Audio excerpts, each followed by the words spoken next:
Gotta have my pops.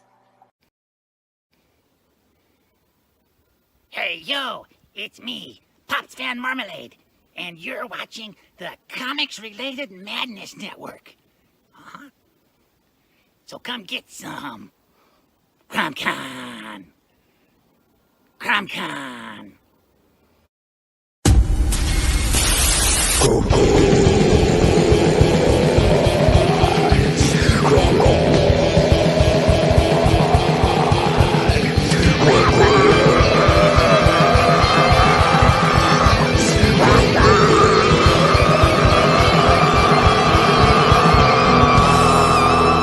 Come get some.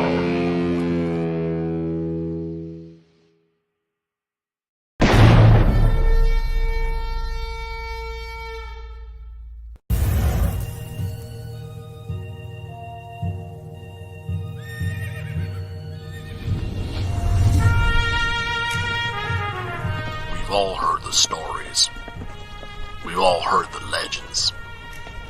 Wyatt Earp, Doc Holliday, Billy the Kid. But there's a secret history to the Old West. One that seems too strange to be true, but, well, we all know what they say about the truth.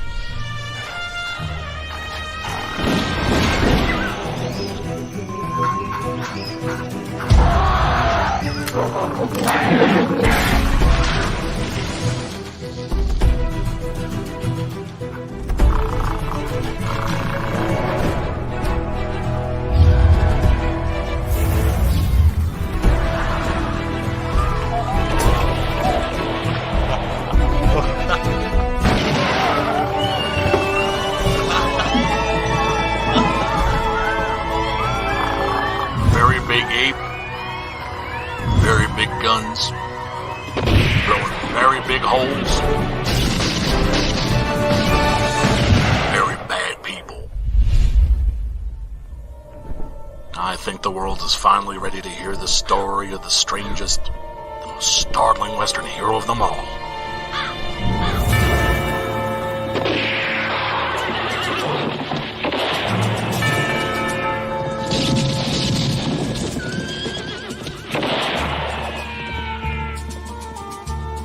Six-gun gorilla, long days of vengeance.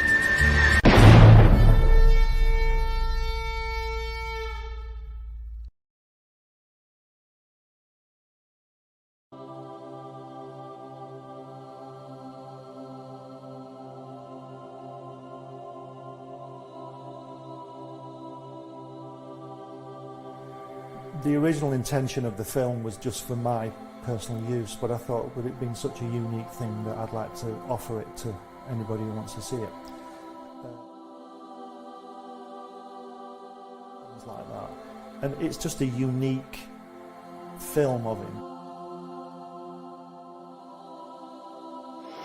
He says, I beat you. He says, they say we came in under the dead of heat. He says, that's not true because I beat you. And the American said, well, he says, if you like to think so, he says, but I know the real story. He says, I know I clearly won that one. See?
Hey, yo.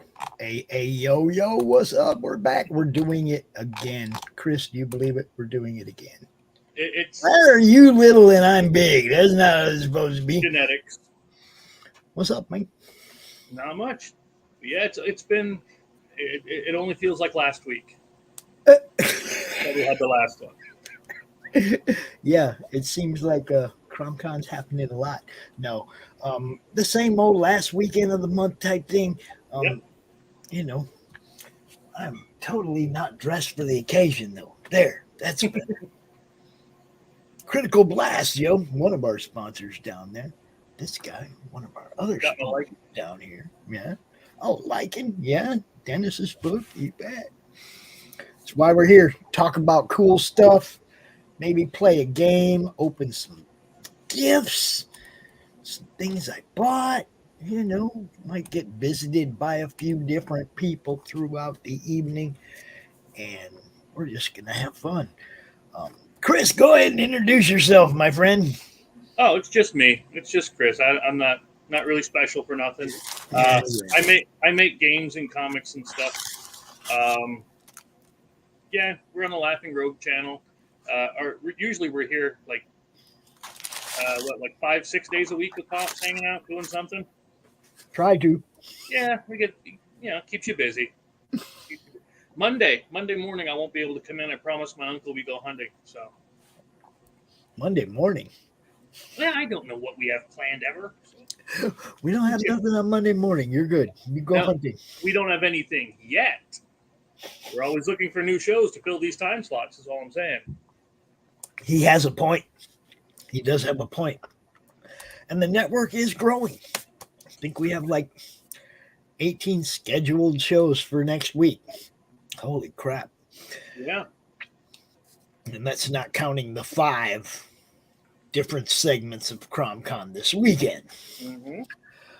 For those of you who don't know, we have some good stuff going on. Like tonight, we were supposed to close out Brett Giuliani's Dust Bunny Mafia. And we are going to cover it because poor Brett had to succumb to the spouse's prerogative, if you know what I'm saying. No, I he have scheduled no an idea. appearance on CRoM Con to end his campaign, and his wife scheduled going out and partying, and guess who won?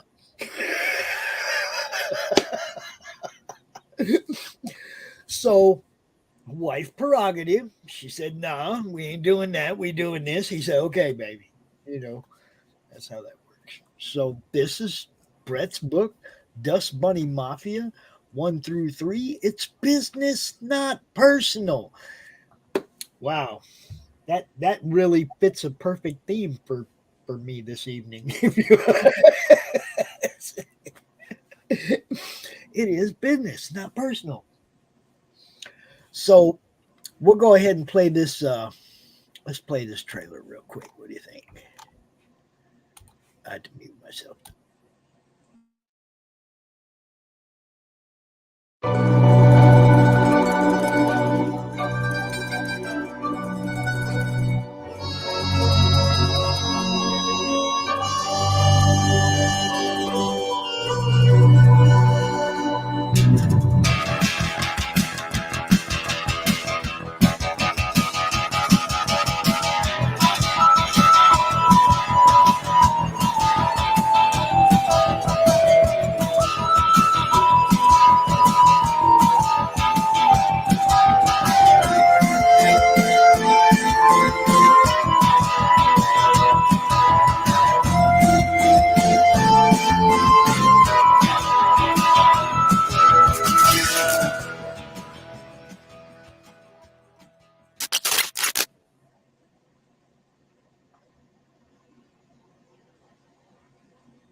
Yeah, I'm getting there. I'll get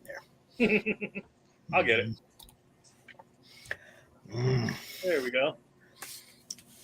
I told you it's a big burger, man. It's a big ass burger. I'm just. I know. Wow. Let me close that tab. I ran up there and I stuck it in the microwave real quick when we did the opening commercials.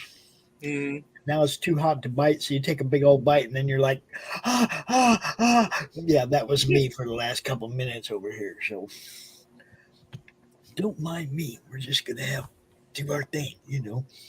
So what was I going to say? Who's on tonight yet? Tonight it's just whoever wants to come out and play a game, man. Nice. You know. Yeah. Because that's basically Brett just told me the other day that he couldn't come out. So I was like, well, we'll still cover your book. We'll still talk about it. But it kind of changed the, changed the flow. There we go. Okay. It kind of changed the flow of what we planned on doing, but I still want to talk about this here stuff because this is funny, man. These are like little comic strips, and all the different animals are different mafia characters. And he really did his research. Okay, there's but all of them are like it's a parody. Yeah. Of the gangster scene, and it's great. It's good stuff. I happen to have the first one. I think it was the first one. I don't know. I got one of them. I had so much stuff, man. And Seth is going to be out here. He's going to be out here because he sent me something, and we're going to unbox it when he comes out, and maybe he'll hang out and play a game too. We'll see. We'll see. We got plenty. I got 72 characters. We can play on. I thought it was 1 through 6. What the hell? Oh yeah, it's only 6 players, but I'm saying I got 72 characters. We can play with 72 people. If you want to take a long time, yep. No. Go ahead and tell everybody. Well, I guess let's cover Brett's book a little. Yeah. All right. So this is the interior art. Like I said, it's comic strip. It's set up in comic strip form. Different little short stories. They're all funny. I love this stuff. The major players. There's your kings and your Joker. Oh man, I wish I could read that. Shit's too small for me. Oh no! Oh, where's my amplify? Who just popped in here? We got a visitor. It is Mr. Seth. There he is. What's happening, my friend? Checking my audios at the moment, but it seems you're working. I can hear you. Perfect. You're good. Yep. So yeah, we were just talking about Brett Giuliani's book because he couldn't because he couldn't be out here tonight because his wife decided they was going out instead. So, so we just covered it for him a little bit. It's Business, Not Personal is a third full-length Dust Bunny Mafia comic collection. It's been over 2 years since he put out a large volume of work, and it's time to get back to collecting and sharing these stories with the world. The main chapter of the book was created and published online several years ago, and it's still one of the favorite stories that he's written, and it really opens up the world of Fairview. With that in mind, he delved hard into creating a cohesive and fun book with lots of new material for Dust Bunny Mafia fans, old and new alike. So, who's going to love Dust Bunny Mafia? Well, anybody that likes mafia-related pop culture, Godfather, Goodfellas, Sopranos, etc., etc. Lovers of Saturday morning cartoons and Sunday funning papers. People who like Looney Tunes and Animaniacs and collectors of high-quality independent comic books. There you go. There's some milestone bonus gifts. Let's see. Campaign exclusive. You got poker chip. I do got a poker chip from that last campaign. That's cool. Yeah? Yeah, I do. Mobimal Monster Animal Commissions. In-book Monster Animal character cameos.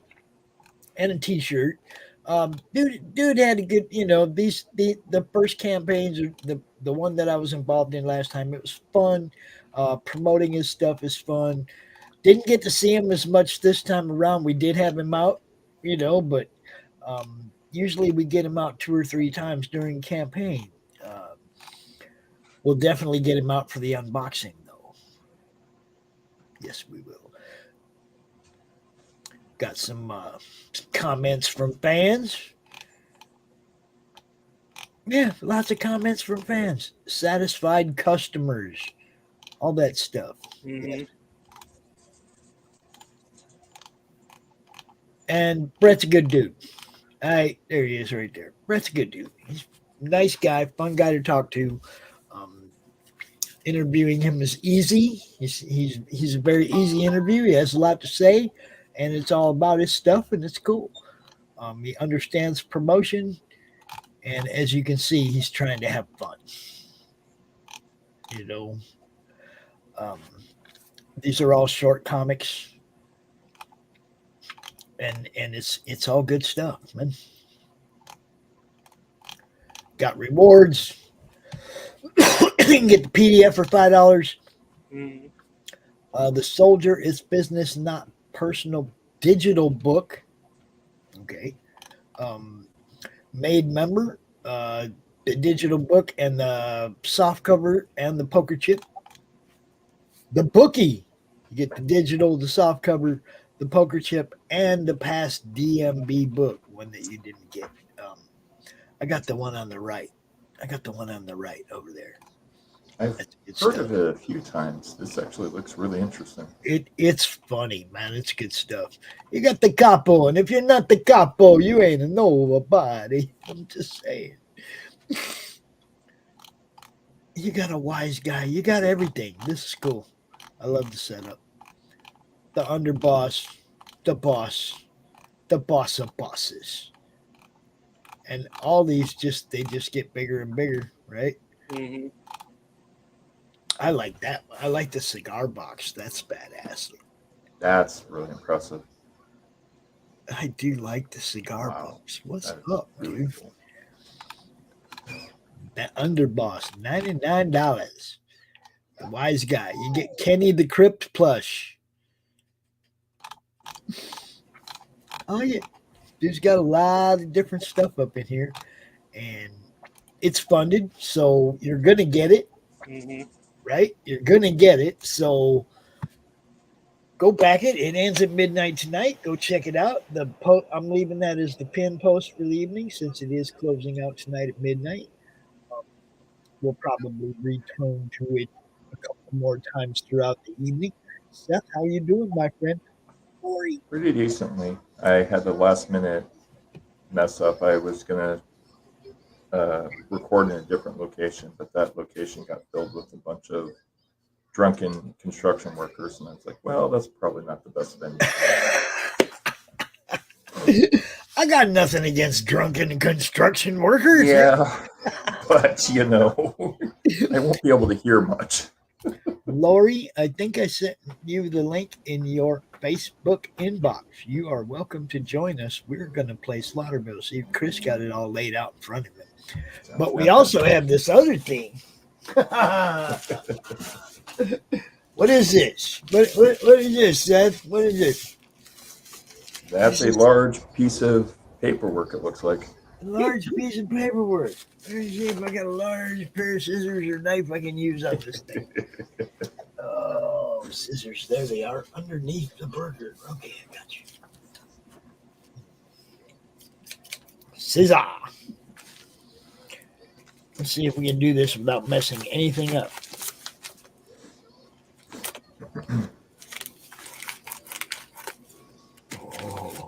Oh. All righty then. Now, see, I've already seen this. So, for me, it's not a surprise. But I didn't show it to nobody else. So, for everybody else, it's a surprise.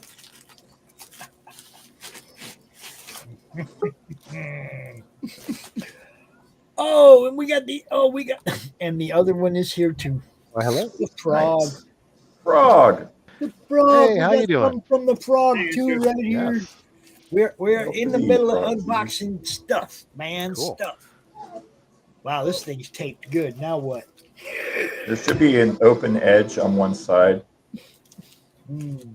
Okay. That one right there. Yep. No. On one long end, there should be an open side. Oh, okay. I tried to make it into a portfolio to make sure it didn't get damaged.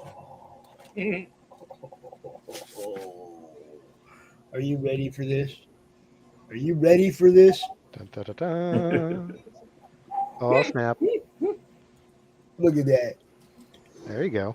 I can't tell if it's in the Up, Little up. screen right. screen right. There you go. There you go. It's CRoM, yo. Mm-hmm. Dude. This is the time you want to debut it. Yeah. Now I get to look at it up close and personal. Dude. I love it.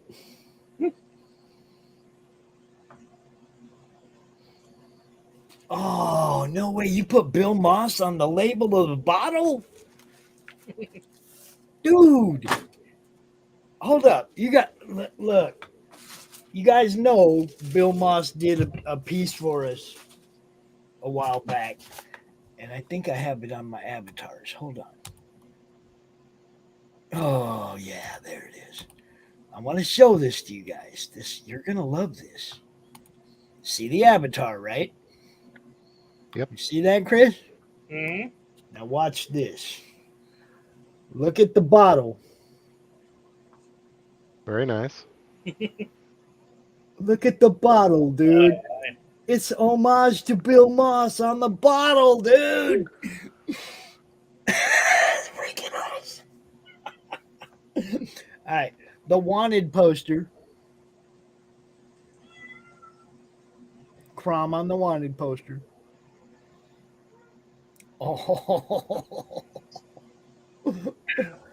Oh, this is so good. You had to tell us who the other characters are, though, Seth. Who are they? Say again. Oh, we can't hear you. Muted. I was trying to make a relative image of Wonder Woman and Black Widow to make it kind of similar to the two characters. Okay. Kind of a DC and Marvel screaming at Comicsgate.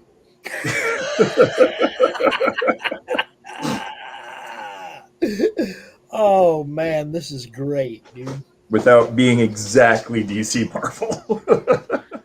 What am I going to do with this thing? I need a frame for this thing right now. And hopefully here in a week or two, I should be able to get you the color overlay of that as well and do a And digital then I'm color going to on need it. a bigger frame because they got to go in a frame together. Okay, I'll figure this out. I will. For right now, though, I need a safe place to put it. So, where'd I put it? Where'd I put that thing? Yeah, I'm putting it back inside there for right now. And then I got this other thing to open too. Yeah. Frog, welcome to the show, my friend. Well, thank you. And just because you're here, we got to do this. You know we got to do this, right? Oh, yeah. Yeah, we got to. It's because, you know. Man on a mission, I'ma get it. You know I be on a what? Yeah. You know I be on a what?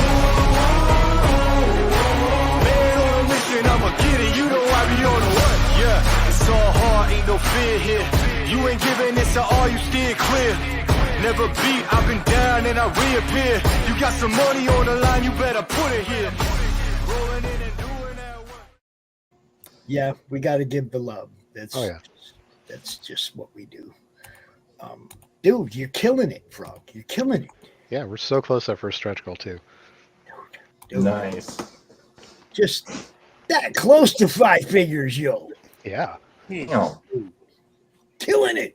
wow. Yeah, that is impressive. But what I have here is just as impressive. Yes. Because Frog not only is involved in a very successful book right now, this man also makes custom dice. Chris. I do. Chris. Laurie, I sent you the link. Just get in here. Okay. So, without further ado, we're going to open this one too. Seth, thank you very much, dude. You were most welcome. My honor. That is definitely finding a spot on the wall, no doubt. Oh man, we got a custom box. Yep. A little note. Yeah, well, not a note. I guess, yeah, okay. It's a note. There it is. It's a signed Man, what note. you think I can see that little teeny tiny? I gotta find my glasses to read that, man.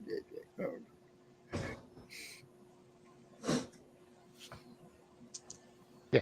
Right on, Frog. Yep. Now, everybody, I gotta embiggen myself real quick because you got to see this. Yes. You see this. You see this as I see this. Oh, wow. Pulling off the lily pad. El baggy. Yep. Helps corral it around and also helps it when it's in shipping.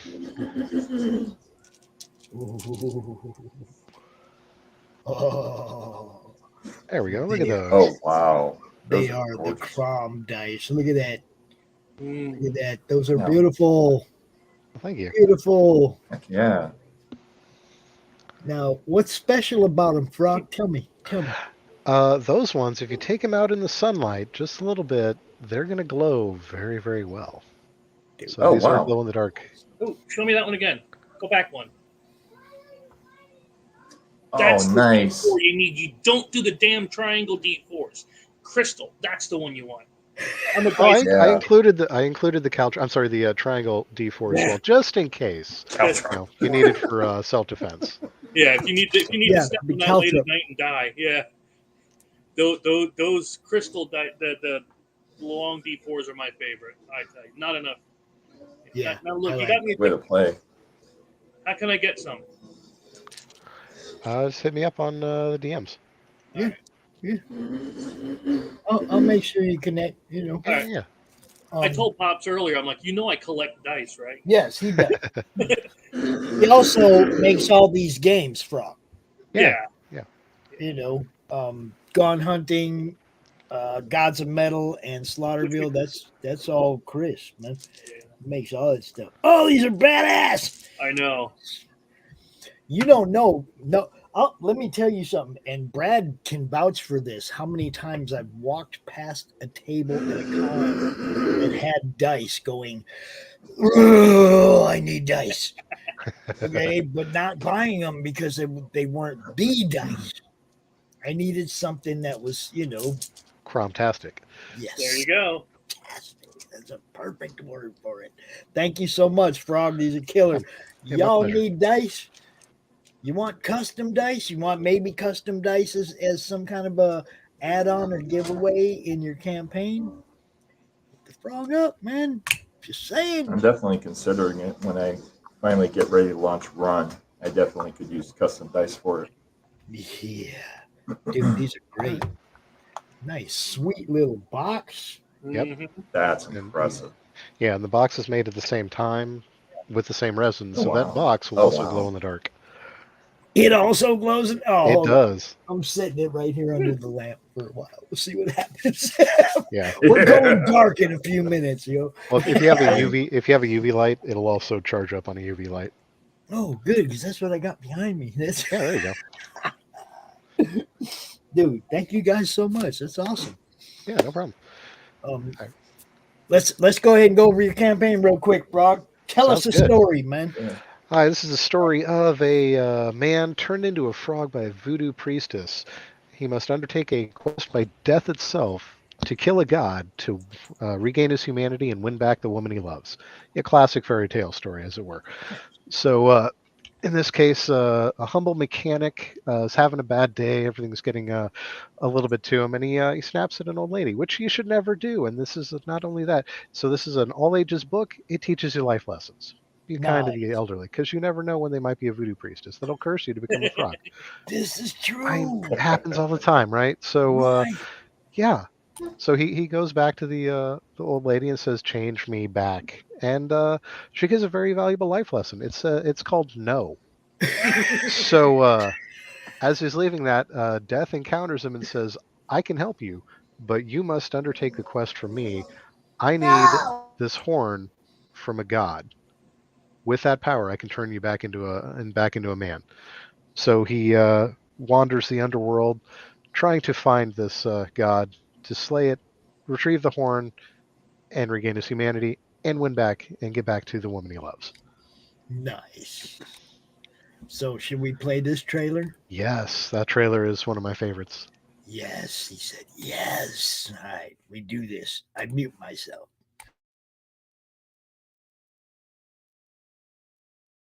We've all read the story. The brave hero conquers the diabolical villain and rescues the damsel in distress. But this is real life, and in real life, stories don't always have happy endings.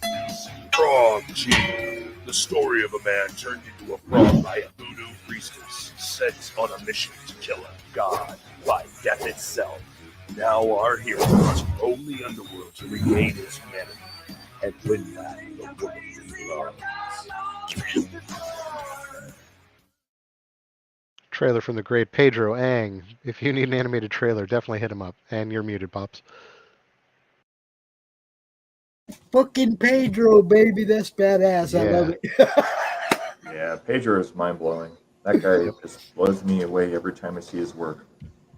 Dude, he did that little spot for the CRoMniverse trailer too, man. His work is amazing. Oh, did he? Yeah, yeah. Wow. Any little animated CRoMs you see running around, Pedro did it. You know? That's fucking hilarious. Dude, good looking stuff, man. All right, Yeah. so you got Jason and Ink Spots. What's up? Yep. Right, They're, yeah, they're a great combination. So I'm really lucky to be working with both of those guys. And Inkspot's a little underrated. I mean, he's a great artist, but not a lot of his stuff has gotten out there. He did a lot of the work on Cash Grab, which isn't out yet. So that's why not a lot of people have seen his work. Right. He's also done some work on Charlie's London, and that turned out phenomenal. And this one, yeah, it's another IP for him.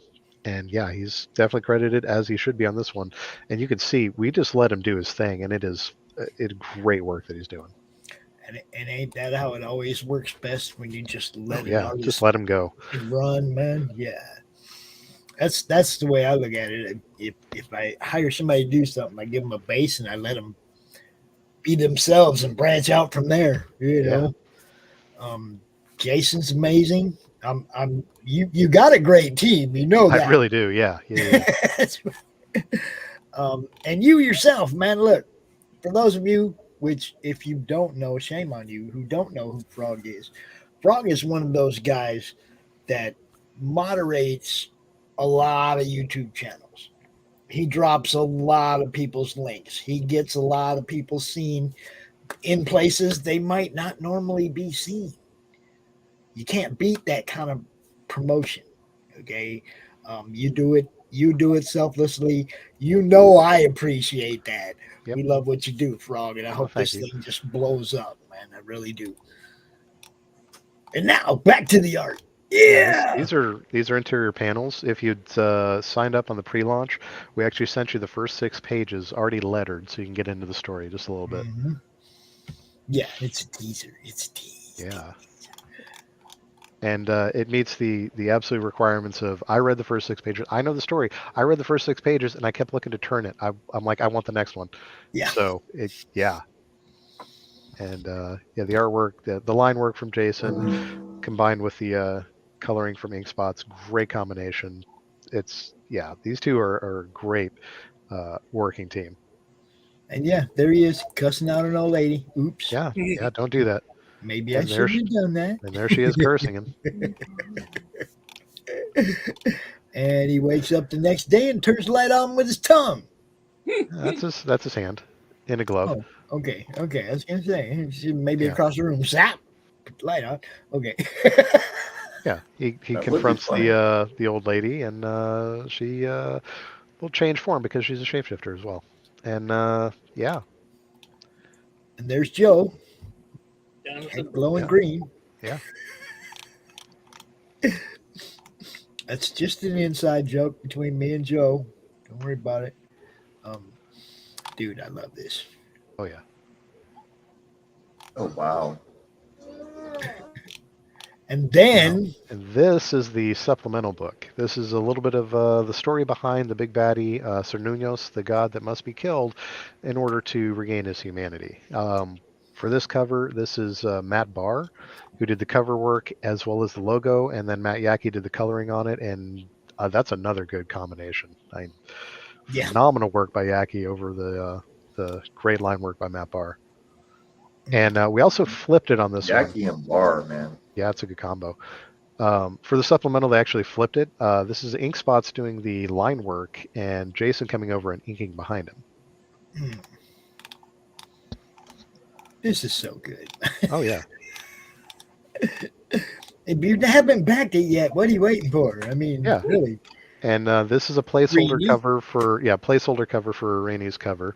Yes. This is not the final what it's Right. going to look like, so don't worry about that. You know Rainey's quality, but this is the pose that we're going to do for the cover, or that Rainey's going to do for the cover.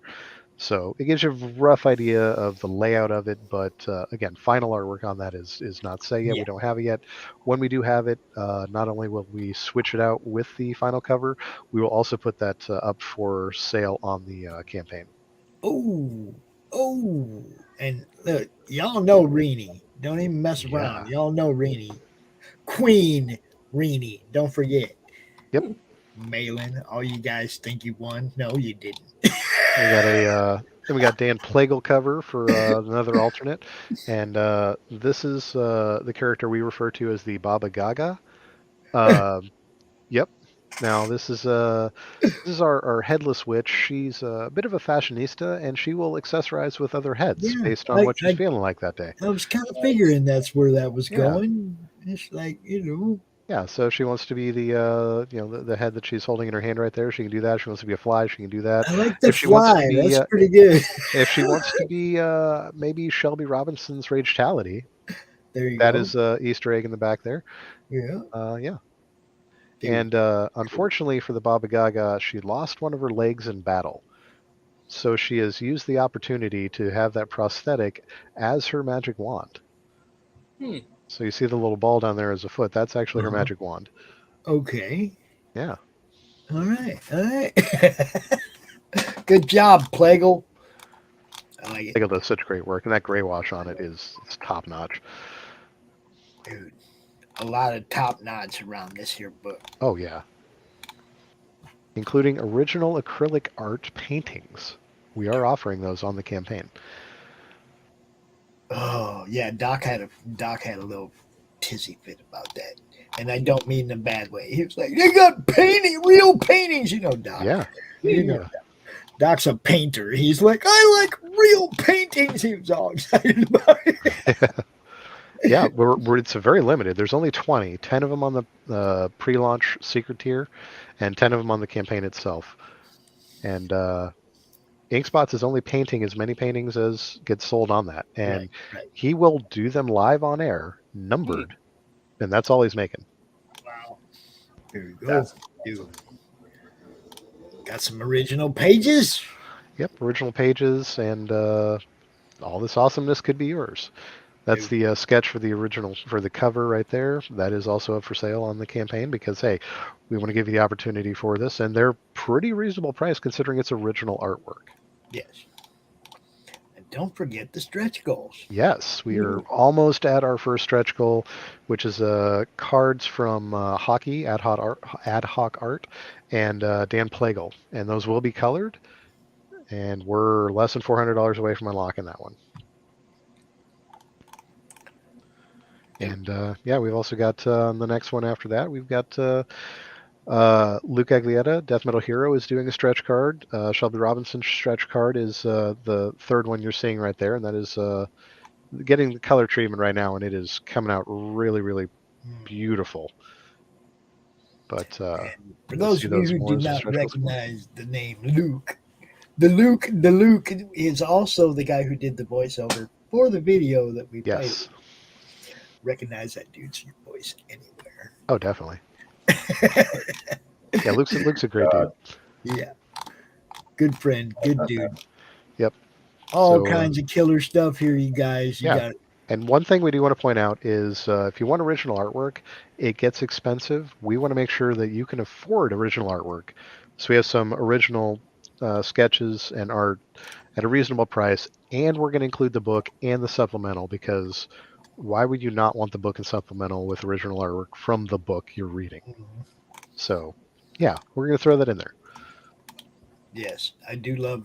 I only have 4 published pages in my collection, but I love my 4 published pages. Yeah, there you go. know what I'm saying? Very much, very much. So yeah, man.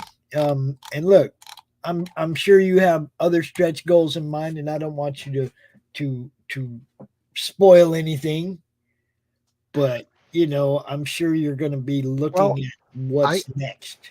Yeah. The next stretch goal, I can hint a little bit, which is if you scroll up just a skosh, just a little bit to that chibi frog. Just a little bit. Yeah. See that cute little chibi froggy or frog G right there?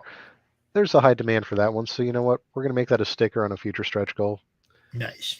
So what's up, Eric? Who's Eric Boyd sneaking up here? Shadowlock. Yeah. I'm getting all into this. I ain't even seen the chat. I'm sorry, guys. Welcome to CRoM Con 29 kickoff show. You know what? We are going to be playing a game here, guys. Yeah. We're actually going to play Slaughterville tonight. There you go. I'm not going to keep Chris up too late, but about 10 o'clock. Take your time. I don't sleep. Yeah. About 10 o'clock or so, I think we're going to start playing the game Slaughterville to give everybody a little demo of it. Let them see, for those of you who backed it, what you're getting and learning how to play. And, Eric over here, this guy's going to be doing a show on the network next week. Nice. He's going to do a draw stream for us. So, cool. I love bringing new people into this and being able to back out. This is my baby, CRoM Con. This is what I want to do. You know. What's up? They were showing her sketch. Is it Rinny's sketch up there? And I'm like, that's better than my 5-hour trying. Rini went out there against the Kings and whooped all that ass. That's all I'm gonna say. She can draw, boy. She can draw. She is mind blowing. I've been following her for a while and blown away by all the work she puts into Fiendish.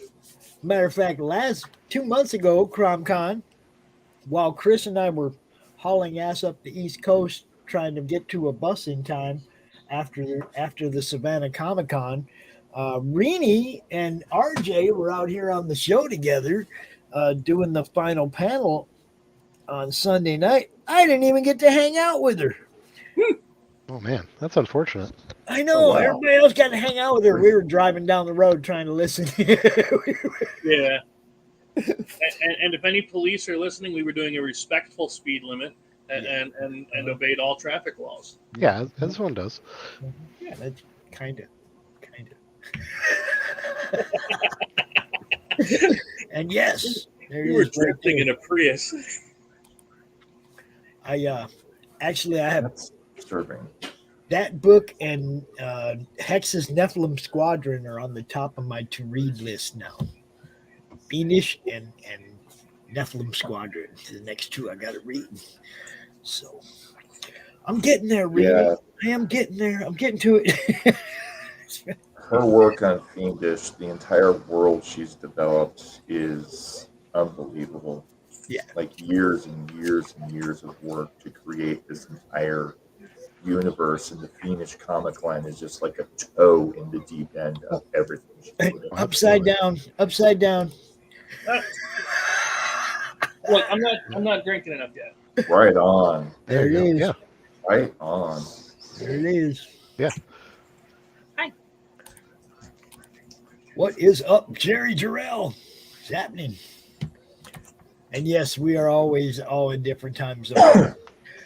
Sometimes we'll have people out here from New Zealand, Australia, America, the UK, everywhere all at once in one stream. It's kind of great when we get that, when we make that work.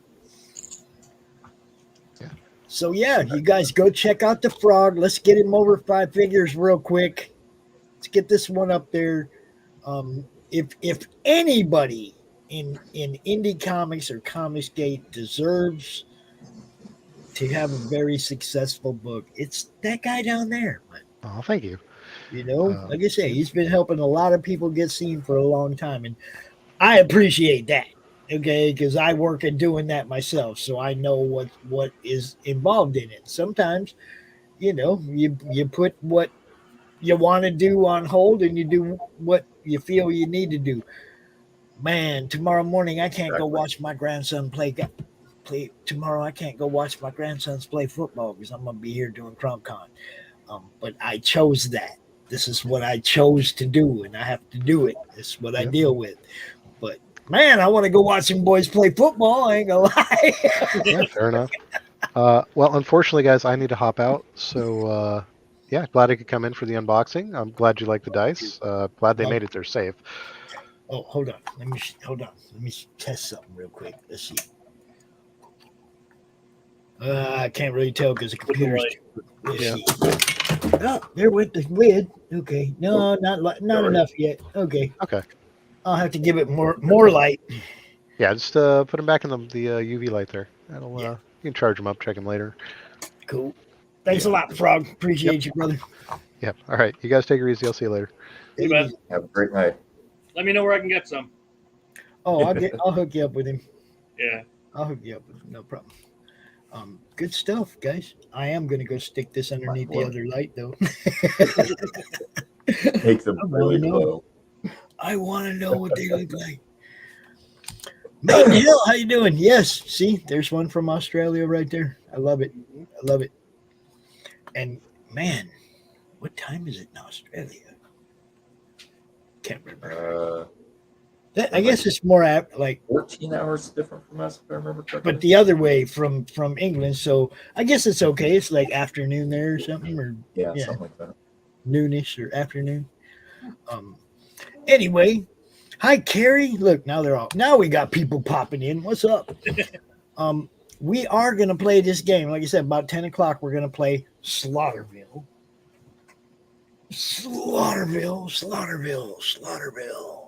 Quarter to midday. Chris has it all set up on his table in front of him. He's going to teach us how to play it. And so far, all the games that I've played of Chris's are very easy to learn, fun to play. Okay, almost midday. There you go. Ben, dude, come out and play, Ben. Okay. I was about to go Warriors on him. Warriors. You know, I've never seen that. Dude, I got the director's cut. Oh, man. I got the director's like cut a of board that. game and video game of that. Do you know what the director's cut was? Nope. The director's cut is the movie The Warriors, but between every scene, at every scene change, the fade goes to a comic book page. Or a comic book from the Warrior comic book, right? Oh, wow. But that's the only difference. There's no different scenes. There's no anything extra added to it. It's not a director's cut. It's got some comic book edit in it. Cool. Thank you. So anyway, yeah, we got that one. But we also, Chris, yes, we cannot talk about one without covering the other, my friend.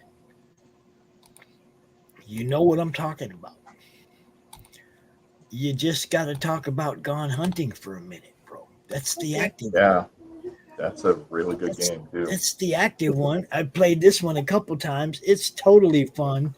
I mean, like, really fun, you guys. Like, you and the other thing about Chris's games is you will never play it the same 2 times.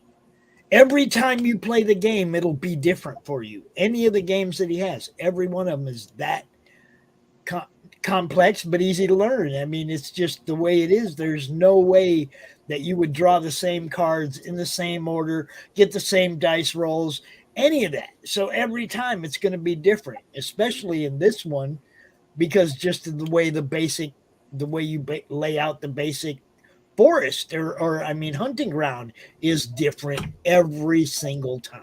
Yeah. So, I mean, he's got a lot of thought, a lot of preparation, planning, and the quality is like top notch. So, And that kind of thing was always important to me when I'm designing a game, because I've paid, don't tell Kat, but I've paid $60, $70, $80 for a game, and you play it like 3 times and you've discovered everything. You know what I mean? Yeah.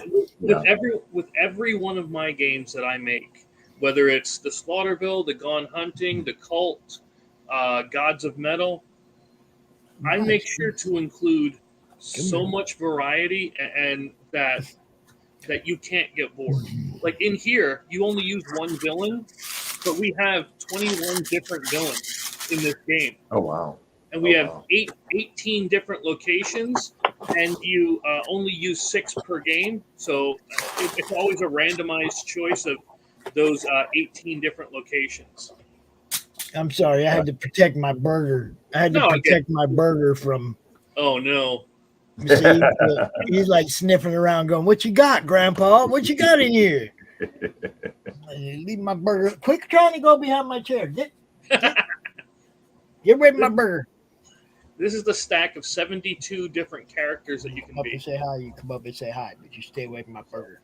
We have plenty of characters. That's really impressive. But yeah, Gone Hunting lets you actually build as a group. You know, you'll build the hunting ground each time because every turn you're putting out a new map tile. You're overturning and uncovering. And then you draw animals from a bag. So you don't know what animals are going to come out, but you're trying to scout for them, and you can do that as well. And you move around the map, you try to hunt, and you never let me roll your dice because it doesn't end well. Isn't that right, Mr. Pop? Yeah. Well, I mean, it works for Fanta. It did. It worked really well for her. It just didn't work for moi. Well, let's see. It didn't work for you. It didn't work for Max, but it worked for her. Now, what's the difference between the two? You know, the three of you there. Yeah. Speaking of Max, where the hell's Max? I don't know. He's Max. Or I know Laurie's trying to put her kids to sleep, and just because she said that, they're not going to bed. Hey, NyQuil. Boom. NyQuil helps them get their Z's. Exactly. I did not say that. I'm sorry I got to do this to you, Chris, but I didn't say that shit. No. I know they used to have, because I teach communications, and we always look at the old advertisements. They used to have heroin pills for kids for like toothaches. They used to give them heroin. Crap. Yep. Cocaine was for a headache. Heroin was for toothaches. They had methamphetamine in there for coughs because, you know. Right. No, I don't understand that one at all. Well, I'm just saying. I only saw the ads, and I'm like, I was born too late. Yeah.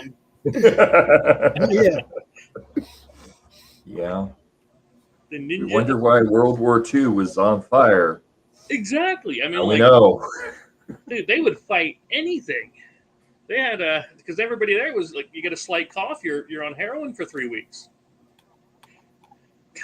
Oh man, I got a cough. See, now I want to play Gone Hunting. Yeah. Well, we played it twice this week with you, and then last night we played it at the gun shop. A gun shop hosted us, and we played it there for like 2 hours. He actually said he's going to be a retailer so when this thing funds and when it gets out into the stores, he's going to be a retailer. It's a good market. So that was pretty cool. It's a real good market. Yeah. And we have, not only do we have the game, of course, and you can download the rule book as usual. We got to show you the contents of the game. We have videos for setup, videos to teach you how to play, but we also have add-ons for all my other stuff. The 2 Slaughterville comics, the Gods of Metal game, Slaughterville 2, Slaughterville Director's Cut, that giant box that we saw before. We're also doing what I call ammo crates, which are down near the bottom. Ammo crates are kind of like stretch goals, but we just unlock them each week. You don't have to earn anything other than just, hey, it's the end of the week, which that's Sunday. Yeah, Sunday I'm going to unlock the first one and show everybody what they get. And then next Sunday, then the one after, and so on. So yeah, and every stretch goal is all about making the game bigger, better, and more interactive. That sounds really But sweet. And I promise you, you're not actually killing an animal. I had people yelling about that. They don't like killing animals. I said I don't cage them and take them to your house. It's just Right. it's a cardboard square and you're rolling dice. You know. Yeah, you're not actually killing an animal. Yeah. No animals are harmed in the making of this game or the playing of it. Exactly. Unless you drop the box on like your dog or something, then Yeah. I can't help you there, fella. Oh. Anybody wants to come out and learn to play Slaughterville, hang out with Chris, and play this game, let us know. Should we just put the link in the chat? Screw it. Yeah, I would. Yeah. Let's put the link in the chat. If Jerry, you're cool, if you want to jump on. if you're cool, if you're one of us, you want to come I out. personally know Jerry. I've known him for about 12 years. I would say, yeah, Jerry. I got 5 of them, and you have to. Sometimes you got to trick them to get to bed. Yeah, if we get another Or person Who Made out Angels here, in the we'll background. go ahead and we'll start playing this at 10 o'clock. We get another person or two to come play with us. And this one honestly is real simple to learn because it only ever here's the thing about the Slaughterville one. It only has 2 main what we call mechanics. You move and you explore. That's it. And but it's the villain that changes things up, that can make things different. Now, for tonight, I chose a simpler, in complexity villain, just to make it, so easiest to check out. But we have things like, I don't know if I told you, but I actually tried to get the license for Jason and Freddy for this. Yeah, really? I talked to them; they were willing to do it if I could fork out $25,000 a piece. Yeah, I'm like, Yeah. Look. I love Jason and Freddy, I really do, but so now you have the Slasher and the Dream Demon, Right. legally similar yet legally distinct from. mm-hmm. And points of distinct. That's all you need. And the Slasher is actually the villain for book 2. Coincidentally, honestly, I didn't even plan that. Sweet. When I was doing this tonight, I'm like, we'll play the Slasher, and I realized, so that was pretty cool. Laurie did read the book there, Pops. She already read the book 2. So, Yes. just saying. So she gave me. I wanted suggestions, edits, that kind of a thing, a once over. So she checked it out, and we're gonna change 1 or 2 small, move a thing up or down a little bit. We're good to go. It's ready to go to print, baby. I already talked to RJ, so just so you know, RJ is. He sent me quotes for how much it's going to cost to ship, so we know how much we're going to do for shipping and everything. Oh, we're good. Isn't it nice to be able to plan that shit all out ahead of time? Oh man, it's all done. Yeah. I don't have. It's almost too easy.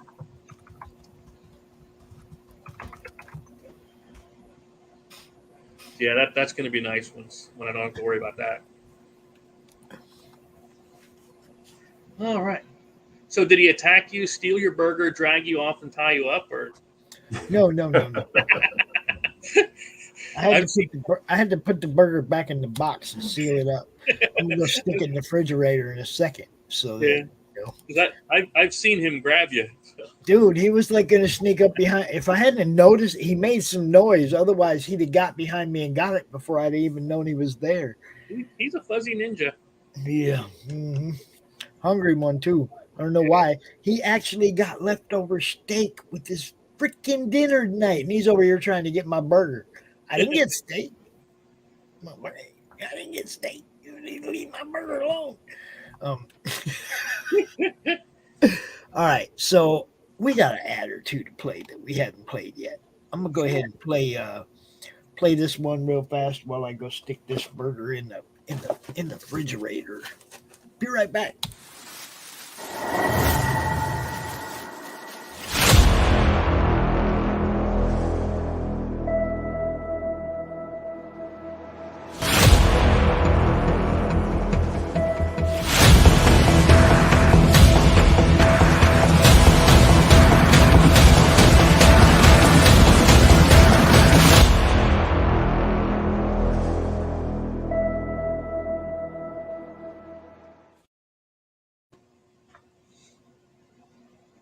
That's a sweet. All right. If I knew which ads he Wow, wanted that's to really play, cool. I'd just drop one up quick, but I'm not sure which one it is. Good trailer, wasn't it? I'm sure he said something, I just couldn't hear. Did you like that trailer? That was good stuff, wasn't it? Mm-hmm. Yeah. That's impressive. I already have that one back. So. Yeah? Yeah. Good. Okay, look. Anybody wants to come out and hang out with us, play this game. Well, not Gone Hunting, but Slaughterville. Yep. Doc is not actually here. I'm just broadcasting CRoM Con to his channel. Yeah. I don't know where Doc is. He should come on. Doc a message too. Where the hell you at? It's gonna be like the old the Was Up commercials. Mm-hmm. Uh-huh. Yeah, there's a whole bunch of people out there. What are y'all doing? Yeah. Why that? I got people gonna be all in my inbox. What are you doing? Duh. All right, so let's see, 5 more minutes. One thing we got going on tomorrow is we are going to be launching the Adventures of J.P. Cummins. I don't know if you guys know about the Adventures of J.P. Cummins or not, but it is Jason Conley's book. And the sign-up page is right here. So we'll be launching this one tomorrow. When he comes out to launch it, we'll also be out here with Jeremy Mace, who is the guy behind Saving Mr. Creep and the Soul City one of the organizers of the Soul City Comic Con, Soul City Super Con. It's not even just a Comic Con, Super Con, film festival. Oh wow! Comic Con, concert. There's just all kinds of stuff going on, and it's Joe Fest as well, the GI Joe Fest. So you know, nice. It's like an event. It's not just a Comic Con. It's a Super Con, and me and that guy right there. Yeah, we gonna be there. With and man, that'd feel weird saying this. I was invited to be the master of ceremonies for the weekend. It's like, wow. You want me? And yeah, That's they impressive. really meant me. So I'm going to Augusta, Georgia next June to run the show. It's going to be a blast. Congratulations. That's good to hear, man. We got other things in the works. We're trying to take CRoM Con on the road. Nice. Instead of doing it from this chair every month, I'll be doing it from a different con with a different artist, and whoever from my crew can make it to that particular con or whatever. But you know, the idea is to go snatch somebody up and take them to a con they wouldn't have normally been able to go to, put them up at the table and let them make some freaking money. Right. That's how we all succeed. You know, who doesn't want to get picked up, driven to the con, not have to worry about their luggage getting ripped off or stolen or damaged or nothing, right? It's like in the RV, we drive all the way to the con in the RV. And we document it for a roadshow. Mm-hmm. Document the Sweet whole deal. weekend, document the trip, the whole weekend, and do it in episodes on the network as well. Play So some it's Boxer like, Overdrive on the way down. dude, I foresee way too much fun. Thank you, Monty, because dude, we start doing this road trip thing. It's gonna be good. It's gonna be fun. There's no doubt about that. Gonna set up a little meeting in an actual meeting where we all get to hang out together sometime, like probably in November, hopefully. Do a little hunting, do a little Comic-Con, do a little business, you know. Yeah. Way to do it. There's just too many good things happening right now. So, you know, Chris knows we're just having too much. Oh, man.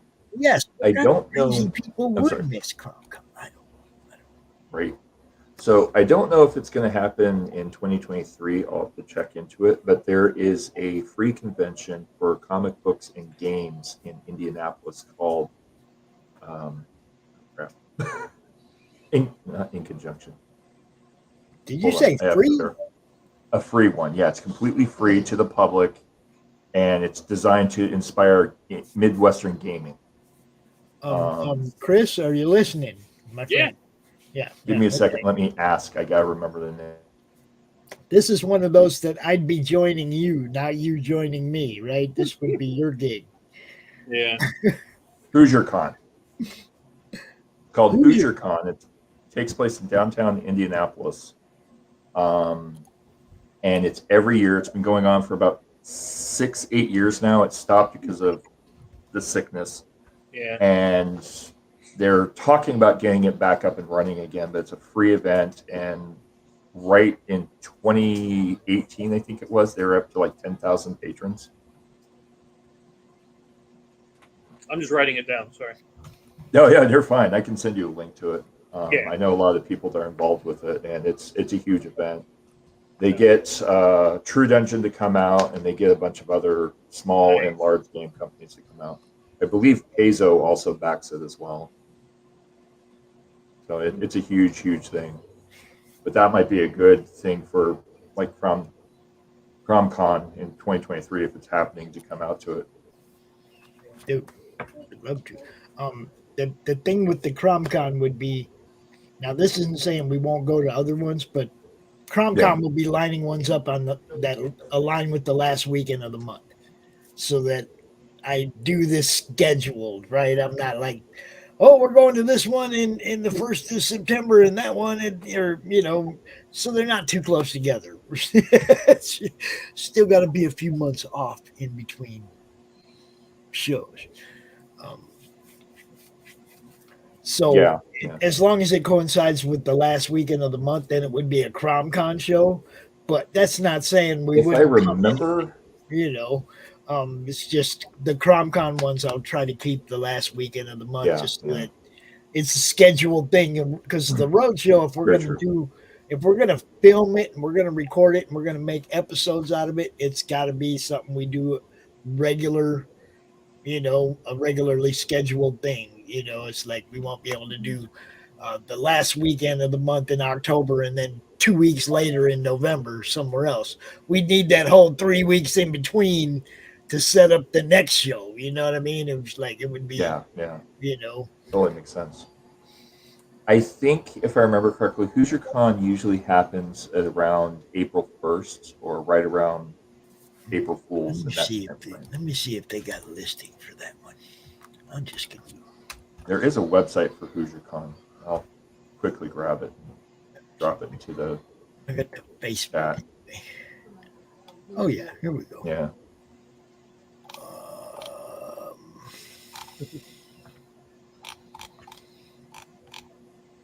Yeah, there it is. They have a Twitter and all kinds of stuff. Their site's kind of old school, but it works.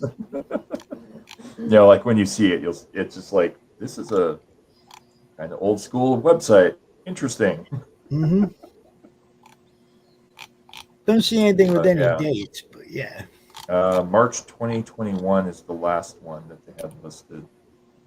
Now, see, if they stay around the end of March, then that's a good possibility. Yeah, they shoot for like March to April. Nice. They do 2 shows. They do one in March, and then they do another one in June, beginning or like right around 4th of July. I wonder if they're in the Gen Con building. No. They may be this year now, but before they were in the Wyndham over by the airport. Gotcha.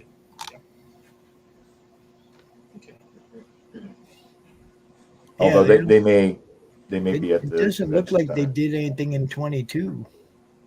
Yeah, I'm not sure. Like I said, they were recently changing over, but I'm not sure what their plan is at this point. There's a lot of sudden changes after C-19 hit. Yeah.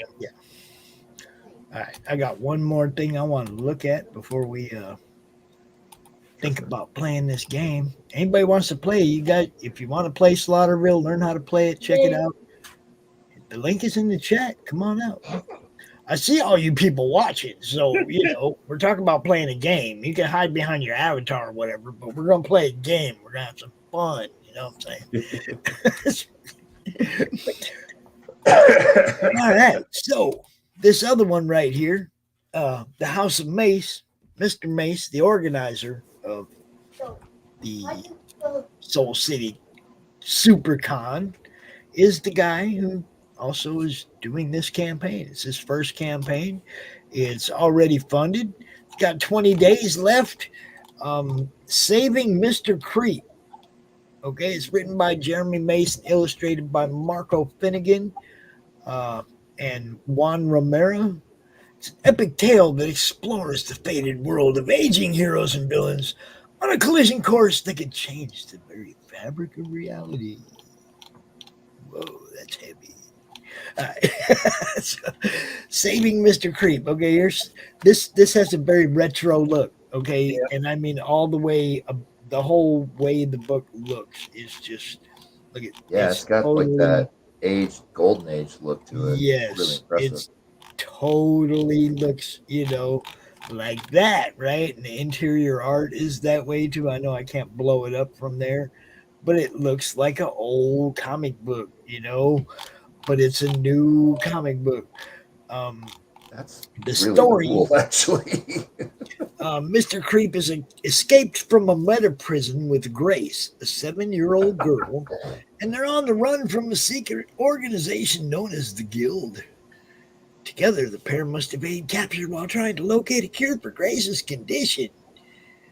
The memories of a heroic golden age reveal Mr. Creep's need for redemption and draws him closer to Grace. The Guild agents and the determined U.S. Marshal pursue the pair as the story races toward a climactic confrontation with the dark administrators behind the Guild.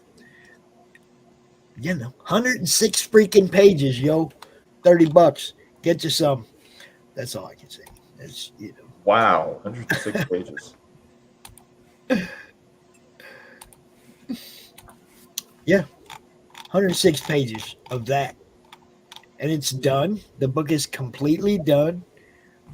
It will be going to print like right as soon as the money hits hand from, the Indiegogo. As soon as he's got all the money, boom, straight to printing. It's already done. 106 pages.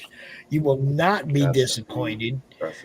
Let's see, what else did we have here? Oh yes, look, we can look at some of this. Look, see the retro grainy look. I just love it. Wow, that is incredible. You hand me the orange hat. Down to like that stipple style inking. Dude, yeah, brings back memories, man. That brings back a lot of memories. A different style of comic book that ain't around no more. Yeah. I love that cover too. Yeah, like even those character profiles that you were showing have that kind of 1980s Agents and Super Spy style RPG, classic TSR style look. Mm-hmm. That is crazy. It's just good stuff. Just good stuff. That's all we try to promote around here. That's impressive, man. Cheshire, they're looking for a fourth player to jump in on this game if you want to jump in. It's a horror slasher. Yeah, slasher game. Slaughterville. Chris has it all laid out in front of him. He'll be turning all the cards for us and stuff like that, but we'll all be playing our own characters. And it's a unique game. You want to tell everybody a little bit about Slaughterville, Chris? Oh, sure. Slaughterville is the small town where every horror movie takes place. And so I was trying to read what he was saying there.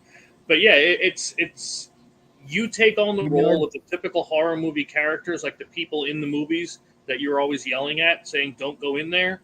Well, now you have the chance to actually not go in there. But of course you do, because you can't help yourself. And you'll go up against one of our, like I said, 21 different villains if you get all of the Slaughterville packs. And 18 different locations. You only use 6. Yep, that's Elizabeth Bathory, the bloody countess herself. Mm-hmm. Yeah. And the other one that he has a lot, but that is actually using the art that was in Gods of Metal. So we actually I wanted to have her art actually show up in both games because I liked it. Mm-hmm. Got all the stats, everything, all that on the back, Yeah, and we'll show you how all that goes when we start. But honestly, it's real simple. You move, you encounter. Encountering is just looking at the top card of the location deck and doing what it says. And it's the villain that's going to change everything up. And so you can choose any number of different villains you want. We have villains that like the Demon Razor one he just showed you with Satan on the back, or Satine. He's our competitive. He's one of our competitive villains, but mostly it's co-op. You work together to get out, to fight and beat the villain. We have Dracula. The zombie horde that's in the director's cut is actually a shuffleboard flicking game. So you in order to shoot zombies, you flick a bullet disc and you have to make it land on the target. Gotcha. Okay. Yeah, we have tons and tons of different villains. Like the Dream Demon we were talking about earlier actually has a state of the real world and the dream world, using only what you have here. And now, because of people like me who don't know when to shut the hell up, we were playing Gone Hunting, and it was like, man, what are we gonna do? What's the comic book gonna be? What's the comic book gonna be about? Because he has a Slaughterville comic, so we needed a Gone Hunting comic, right? And instantly it went off the rails, and it was like, what if we hunted the monsters from your other game? Yep. Now we'll have. What if we, like us, went hunting and we went after the monsters in Slaughterville? Mm-hmm. That'd be pretty sweet. And an expansion Monster was Hunter born 101. just like that. That's all it takes. Yeah. So watch out for that one in the future. Gone Hunting meets. But we got to get Gone Hunting funded first. Yeah. True. If you want the Slaughterville if you want the Haunted Forest, the Slaughterville expansion for Gone Hunting, we got to get it funded. And then I will give you villains in a haunted forest like you wouldn't believe. Dude, it would be neat just to add the Haunted Forest to the tiles. Mm-hmm. Yeah, no kidding. That'd be wild. You have the hardcore game and the regular game. The hardcore game, you can get killed. Oh man! Hardcore game, the prey fights back. Every time you die, you turn into a zombie, and they put a zombie out there on the board, something like that. But yeah, it'll be fun. Go scare up something in the bushes, and the zombie comes out. Yep. So yeah, if anybody wants to join us, come on, man. There's double-digit people watching. Somebody hit that link right there and just jump in here and join us so that we can play. I want 4. I want at least 4. Come on. That's all you need, Cheshire. You can just use your phone. The board is going to be on Laughing Road. You just click that link right there, man. Yep. I'll roll the dice. I'll tell you what's going on. Where'd it go? That one. That link right there will get you. We'll get you. Yeah, there. Jerry, come join us. Yep. I don't know if you're working tonight or not. Yeah, man, let's have some fun. What else are we gonna do on a Friday night when everybody else is? Look, we already sealed some books. You know, we did our work. Oh yeah, don't forget. Hour and 45 minutes left on Dust Bunny Mafia. Go check out Brett Giuliani's book. Sweet. It is pinned to the top of the YouTube chat. So, you know, if you haven't, that looks really damn cool, dude. It's fun stuff, man. It reminds you of like reading the Peanuts, the old Peanuts book. Is it's just a little short. Just a little short, funny thing, and then the next Yeah. little short, funny thing, right? And if you like gangsters and you know about that kind of stuff, then you're all the way in, you know. Yeah, it's like We Calvin do and have- Hobbes Code. All That's right. funny. We do have your friend right here, Cheshire. Cheshire Malkovian. Is that what that is? Oh, Malkavian. Malkavian. Okay. Greetings. Yeah. I like it. Got to have creative names out here doing this stuff for sure. Oh, yeah. You know, I mean, my You're name muted. is Van Zandt, right? Right? That is very much intentional. I am doing other stuff. Okay. Oh, gotcha. I don't wanna. He just said I don't wanna. Guy. We got 4. I think we can do this. Yeah, that's plenty. Chris? Yeah. That's plenty. That's a good way to demo. I usually have 2 or 3 chairs sitting outside or at the front of a table when we do demos on conventions anyway. So it's all right. The table is yours, my friend. Whenever you're ready. Yeah, All righty, we got boss. 4. Let's do this. Okay, hit the camera. Switch it over. Look at that technology, baby. Hey. Yeah. I will try to be as attentive as I can, but I just got off work, so I'm just got home cooking dinner. No worries. No worries. That's why the mic's muted. So I have everything laid out here ahead of time. I chose the locations. Now, each of the villains is going to tell you how to do, if there's any special setup requirements. Like for the slasher, you have to have the cabins because Jason is at the cabins, right? And normally you have what's called the player starting area in play. It's a whole big board here. It's also printed on the mat that comes in the director's cut, but the slasher, you can't have that in because the player starting area gives you a respite, somewhere to take a rest, a break. She doesn't allow that. So should we take a moment to show them the difference between the Oh, you want to show him the big box? game Slaughterville? That's Slaughterville 2. He said, wow, that's a big box when I send it to him. And then I send him the director's cut. You get back up here. I think it gave 47 FedEx employees hernias. Yeah.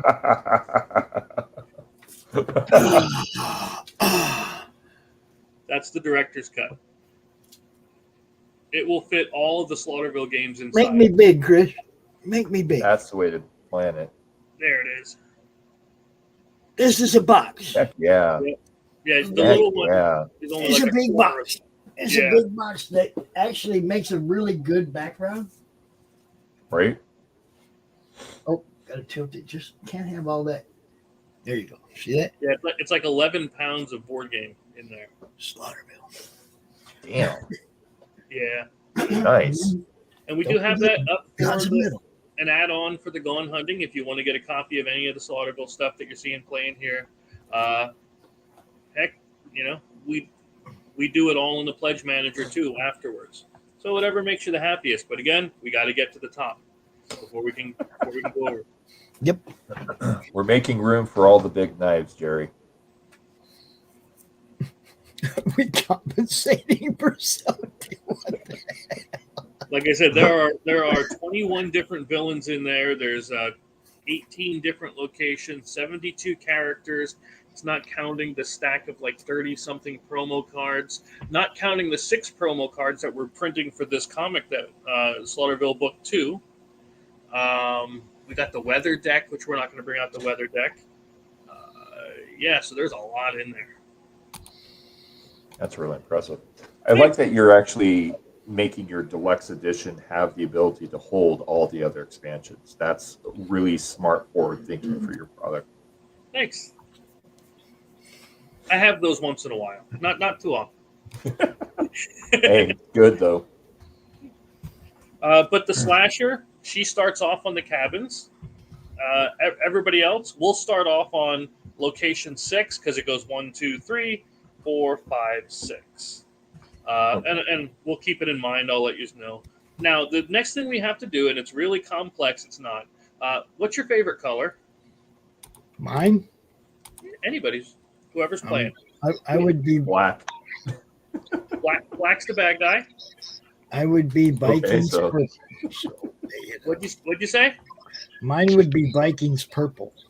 Oh my There you God, go. Vikings. There's another good color. As a Packers fan, I don't know if we can be friends anymore. No, I'm just kidding. Dude, my mom is a Packers fan. Don't give me that shit. I have to love one, not just like one. Yeah.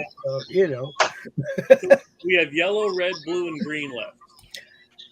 Now, Maid, he's on his phone too. I'm just saying, which is like. I'll take red. That guy's doing all the Red? work. We're just Gotcha. hanging out, right? Green, yellow, and blue. All right, I'll take green.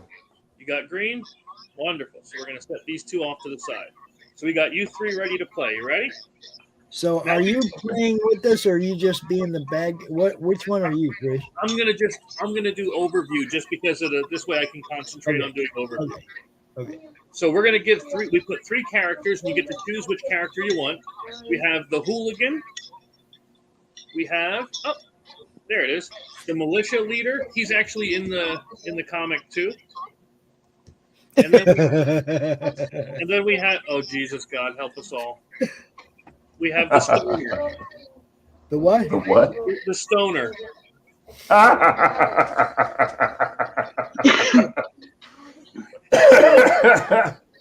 Which of those closest identifies to schizophrenic with just a smidge of ADHD?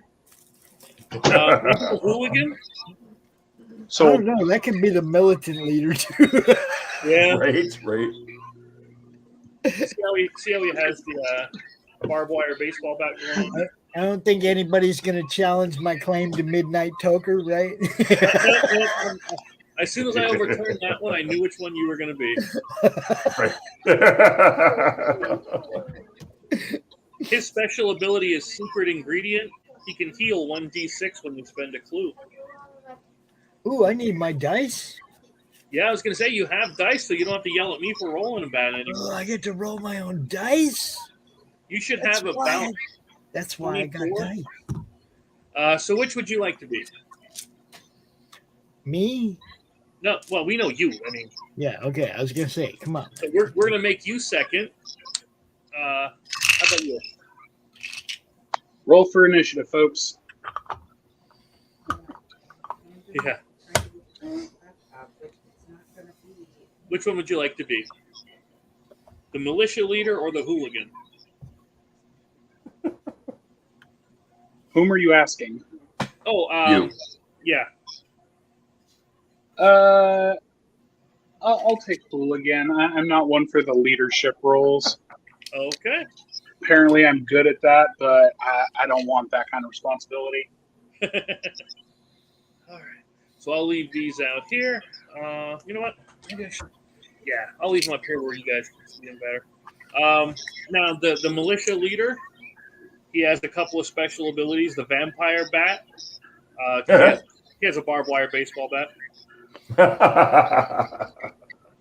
You choose an enemy that's on top of a location, remove it from the game, and each other character suffers 1 damage because you just hit everything. Or if the villain's at your location, you can roll up to 4 dice, deal 1 damage to the villain for each success, suffer 1 for each fail. Successes are 5, 6. So when you roll, you got to get a 5 or a 6. Okay. We already said topses. The hooligan gets a little rowdy. He adds +2 to whatever the check is, but he has to reroll 1 of the successes, or he doubles his combat and he suffers a damage for each fail because he just goes nuts. I don't know if you can see the picture real well, but bloodshed and all that. Okay, gotcha. What's the stoner look like? You got a picture of me on that thing, don't you? If I had you when I made this, yes, we would have. But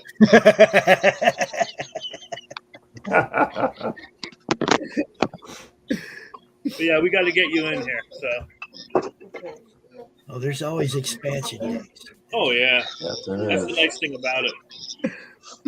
All right, and honestly, that's pretty much what there is to set up. You shuffle each of the locations' decks, shuffle the villain's deck, put it on its spot, and you're pretty much ready to go. A few things that you're able to do besides doing the moving and the encountering is when you're here, the only way she can be hurt, she can never be hurt through your attacks. The only way she can be hurt is if you come back here and you discard clues, items, or a special card called Safe for Now. Then it removes her cards from the game. And once all of her cards are gone, then she's dead ski. She's back in the lake asleep until next time. Oh, interesting. She wins when she kills a number of characters, 3 plus 7 characters. And trust me, you're probably going to die a lot. You forgot about her. You forgot about her secret weakness, taking away the debit card. Oh, Slash those prices. oh man, you could take them all down with that. All right, so how do we begin this? That's entirely up to you. What you have is you have 2 options, and you can use the same action more than once, but you have move and you have encounter.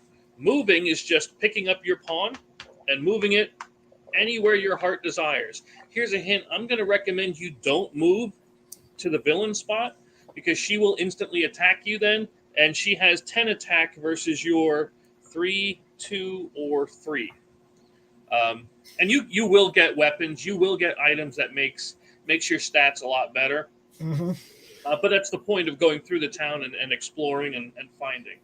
And then encountering is when you take the top card of a deck and take a look at it and see what it does for you. Or to you. Or to you, yes. Very And he's very fair in his 2 or yeah. 4. Unless I'm rolling the dice, then it's all bets are off. Yeah. Oh, also, speaking of custom dice, you reminded me of this. This one was done by a friend of mine, Dave, and he does all of our custom D3 dice for the Slaughterville games. We usually try to put one of these in each Slaughterville. So there you go. This one's for Slaughterville 3, so it's not out yet. It's still being printed. Oh, nice. Yeah. These are really. Frog did a really good job on these. Oh my God, I want them. Frog does amazing These are work. really nice. Yeah, you got it. Yeah, don't forget to hook me up with that dude to get a set. If he wants to. I'm not forcing. Oh, no, he makes them, dude. That's what he does. He likes to make money. Don't worry about it. I didn't get these for free. I bought these I paid for these a while back, man. I've been waiting for a long time to get these. Nice. That was what I saw spent my birthday money on. The first set I saw of his was the one he did for Luke, and they were freaking amazing. Mm-hmm. Really? Like, it was just, oh God, they're gorgeous. Absolutely gorgeous. $25, man. Yeah. Yeah. Anyway. Now, the locations we have out are the cabins, the mines, the residential neighborhood, the school, the church, and the prison. And I did each one to have their own themed story, to have their own experience along with it. So you'll be able to tell your story as you play through. All right. No bar. Sorry. Where would you like to go? Gun store. That's the big one. You can go first, Seth. Where do you want to go? Yeah. Oh, let's see. What we got? Oh. He was green, right? Yes. Yeah, green. I'm trying to think of where would you like to go? The mines, the resident. I mean, you can go to the cabins if you want and try to fight her. Yeah. That's between you and God. But, I mean, there's a chance of it not ending well. That's the power of splat, I'm telling you. Yeah. No. Let's go to the church first. Gotcha. So you're headed over to church. Okay. Do I get a bonus for being ordained? No. Darn. Although we do have a character in there that does get a bonus for going to the church. As the stoner, do I get a bonus for being stoned? There are a lot of special herbs and plants, let's put it that way, that I've scattered throughout this game. The other thing you can do is you can encounter if you'd like, which again is grabbing the top card of the deck. Okay, let's do that. Okay. All right, this one, oh, it's a deacon. You found a deacon. And he is what we call an ally, and he will go along with you, and he attaches to you. Now, nice. To be fair, allies give you a special bonus, which is listed in the bar. But if you're ever in danger and you're about to take damage, they can also take one hit for you. So if you feel like sacrificing the deacon, you can. Hey, stand over here. Yeah. The slasher, actually, I made the slasher with an ability so that if you're ever with her, you can get rid of an ally and then run away. Oh, cool. So you can throw somebody in front of her because you don't got to be fast, just faster than your friends. Just gotta be. I don't have to be fast. I just have to be faster than you. Exactly. All right, Pops, where do you want to go? What do you want to do?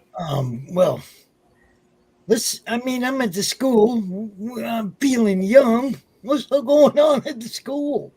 All right, so this is your first action, is football field. You're representing the Slaughterville Crows, because that's our football team. Creatures stand before you. The ball rests in your hand. You have to make 2 agility checks to score a touchdown. Now, your agility is 2. It's what's here on your, which means you get to roll 2 dice, and you're looking for 2 5s and 6s. 2 5s or 6. You're looking for a 5 or a 6, and you got to do it twice because you got to make 2 agility checks. Okay. Now, do you have your dice? Because you can't yell at me then. Got my dice. There's a 1 and a 4. Okay, well, like I said, you get to roll 2 dice per check. Okay. So you didn't make the first one? Okay.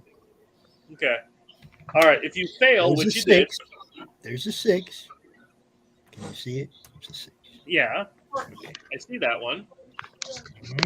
And a 3. Okay, so you failed. Both times. So it wasn't, what I'm trying to say is it wasn't just my dice. So on a fail, this one says you're buried beneath a flesh mound. The buzzer sounds and they disappear. Suffer 1d3 damage. Now, when you suffer 1d3 of anything, you take the d3 dice, roll it, and you take 1 damage. There you go. Now you have one more action you can do yet. What would you like to do? Move or encounter? Oh, well, why not just encounter something else? What the hell, You want to look at the school? Let's take a look in the school. You found the library. The library gives off heat and dread, because as it always does. The floor shakes violently as a tall British man hurries out of his office. Falling bust hits him on the head. He lies unconscious as the floor cracks under him. Get him out. Make a combat and an agility check. So you're going to first roll 2 dice for your combat. Oh, man, this is going to be... I should just leave my thing down here, huh? Yeah. Like I said, you have like 24 dice in those boxes. Or I can roll for you if you want. Yeah, just go ahead and roll for me because. Okay, so you made the combat check, and you did not make the agility check.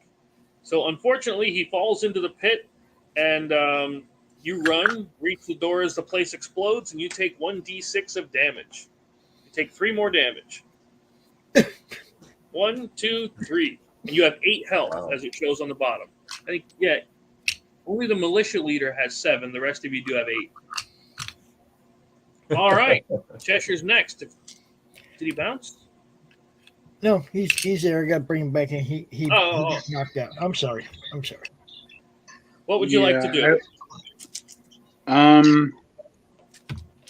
Yes. Just say I want to go to church or prison or school or Everybody wants to go to prison. You want to go play Minecraft, right? Well, I am a hooligan, so prison is always on the table, but I think I'd probably go to the mines. Okay. So we head you up to the mines, and then we take a encounter, if you'd like, for your second action. Sure. You found a mysterious stranger. Let's see. Growls follow a running man.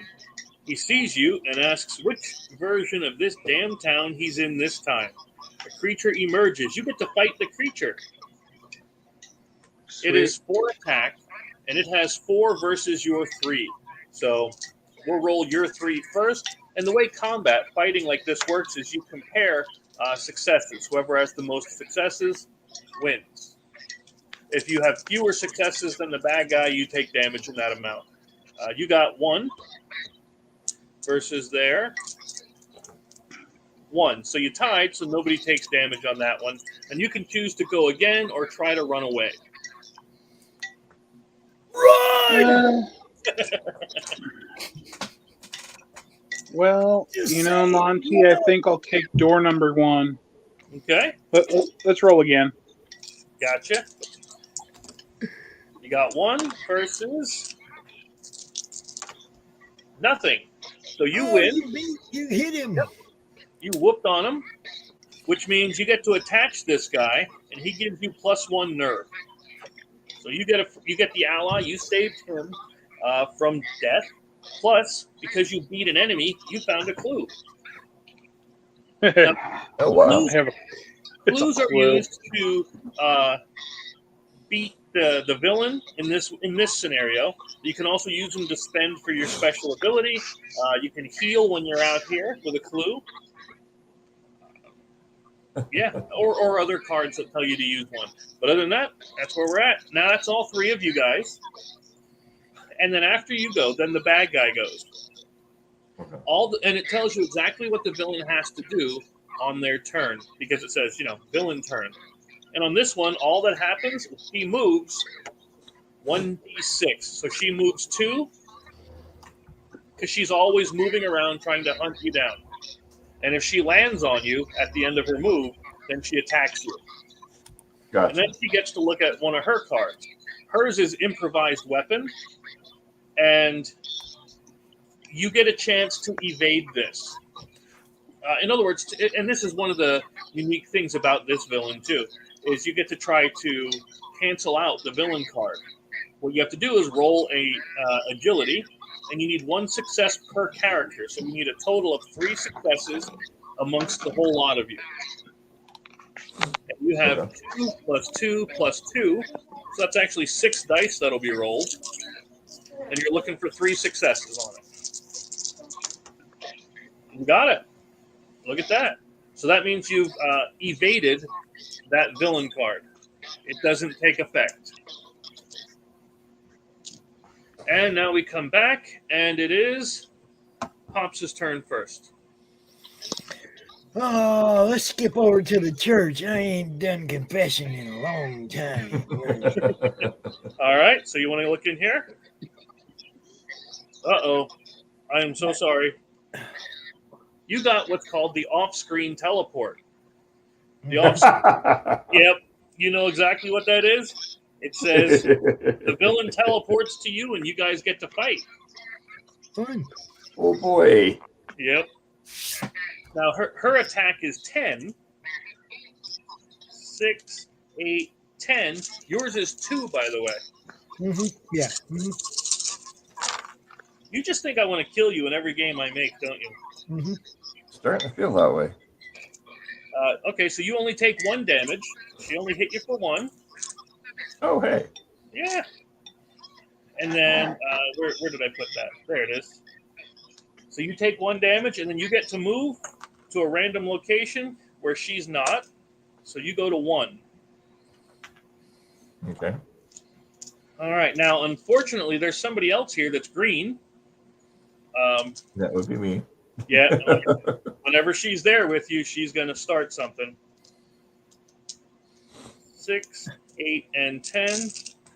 And you have 3 attack, I believe, right? Oh, my good Lord in heaven, help us all. I think or just Kerchak. That works too. Yeah.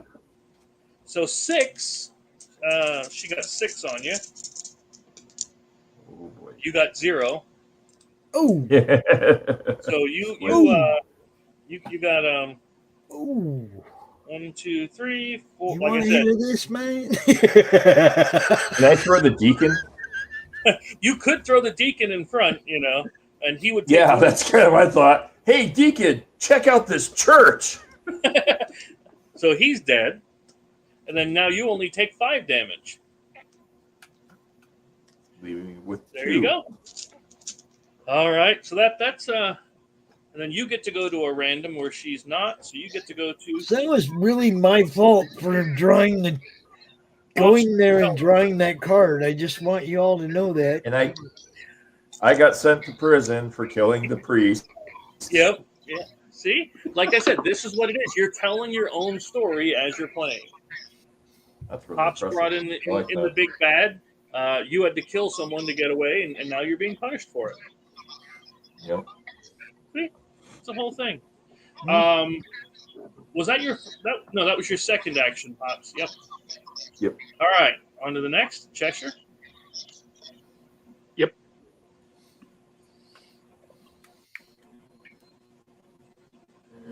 Can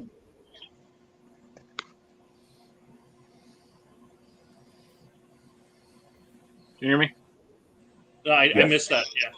Oh, okay, there we go. Yeah, sorry, my internet is just garbage.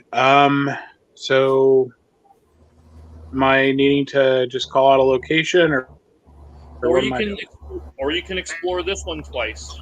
You can move. You get the option to move and explore, whichever you'd like to do. I'll explore. Okay. You have take a ride. The cart rockets to a split in the tracks. You want to lean to the left, or do you want to lean to the right? If you lean to the left, you got to do agility, which you have 2 of. If you lean to the right, you got to make perception, which you only have 1 of.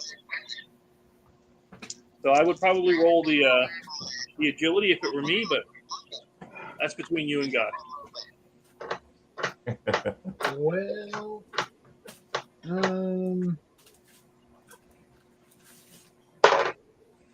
I will lean right, apparently.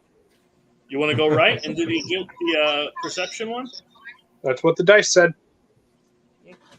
So you get 1 success and nope. Okay, so the fail, you would detach a item, clue, or ally. So you can get rid of either your clue or your ally because you're wrecked. And does the ally have any ability other than me getting to throw them at the villain? Oh, they give you +1 nerve, so you will roll an extra dice when you do nerve checks. But we need the nerve of clues that to character. defeat the villain. Yep.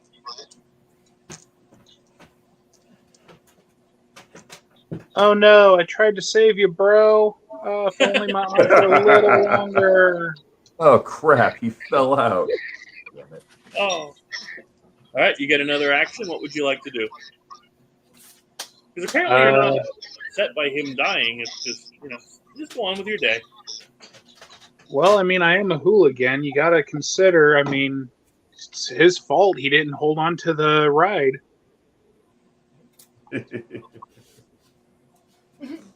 Splash Mountain, dude. You got to hold on tight. I'm going to keep going. All right. Does this smell like chloroform? What's that? I said, does this smell like chloroform? So you're trapped. There's a box with gray bricks marked C4. Will you risk destroying the mine? Make a nerve and a combat check to break through.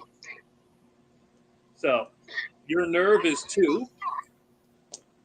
You made that one. Your combat is 3. There goes nothing. And you made that. You succeeded. You get to attach traps. Place 2 counters on it. You can detach it to actually use C4. So you get C4. He gets plastic explosives? Yes. Yes. Apparently. And it only costs 1 life? Exactly. Yeah. All you have to do is- And it wasn't your life. That changes the game right there. I want some of that, man. Right. All right, Mr. Seth, you're up. All right. Well, Let's search the prison. Search in the prison. Yep. You got the prison doctor. You were injured and end up in the prison hospital. You have to combine your nerve and your health for a check, and then you count. Okay. With the prison, I have you combining stats to do checks because it's the making a shiv kind of a thing. Yeah. So your nerve is 2, and your health is 7. So you get to roll 9 dice. Oh shit! Wow. Okay. Yep. And then we count how many successes you have. You got it. What is commonly referred to as a metric F-ton. So. All right then. Yes. I believe that's a Yahtzee. That is. You get the Successive, yes. So a sarcastic man with a cane says the only way you'll live is to have him along. You get to attach the prison doctor. When you remove damage, remove an extra damage. You may detach prison doctor to remove 1d6 damage. Oh wow. So now you got a doctor A along with sarcastic you. doctor with a cane. I don't know who that's modeled after. Almost dangerous to like go alone. it's some sort of individual that's done and seen everything. Uh-huh. Named after a dwelling of some kind. All right, are you going to look in the prison again? Yep. It's not all pleasant. I mean, prison is usually pleasant, from what I've heard. We'll call him Dr. Chapel. Chap for short. Yeah. I like Dr. Hutt better. Yeah, you're part of a riot. So disembodied voices rise in anger. Hands grab you, and a bloodied guard pleads for help. Combine your nerve and your agility for a check, and then count the successes. Again, your nerve was 2. Your agility is also 2. Hopefully, you get more than 2. 1 success. You actually got 0 because, as Pops will tell you, I can't roll for anything. Nope. The guard is taken apart by a spectral hand. They close around your throat. You have to fight the ghost inmate of 4. So the ghost inmate has 4 attack versus your 3. All right. Oh my lord, I am so sorry. So that's the ghost. Okay. You got 1, so I mean that would be 2 damage to you, which would be enough to kill you. Okay. What does the doctor do? Remember, the doctor, you can get rid of him to heal 1d6. Okay. Or you can kill him now and he just takes away 1 damage. Well, killing me would not be very functional. So you do come back as somebody else. Like a new person comes to town and that's you. yeah, but I want to whittle myself down 1 leg at a time. So we'll just throw the doctor at the ghost. Okay. Not Dr. Abode. And then I can be forever known as Bob. Yep. 1, 2, 6. You should have 6. Yeah. All right. So now you can either run away from the ghost, or you can try again. All right. When you run away, you use your agility, which is 2. Okay. If you get a success, which unfortunately you didn't, you would have been able to run. So you get to fight again. Lucky you. Round 2. Duck.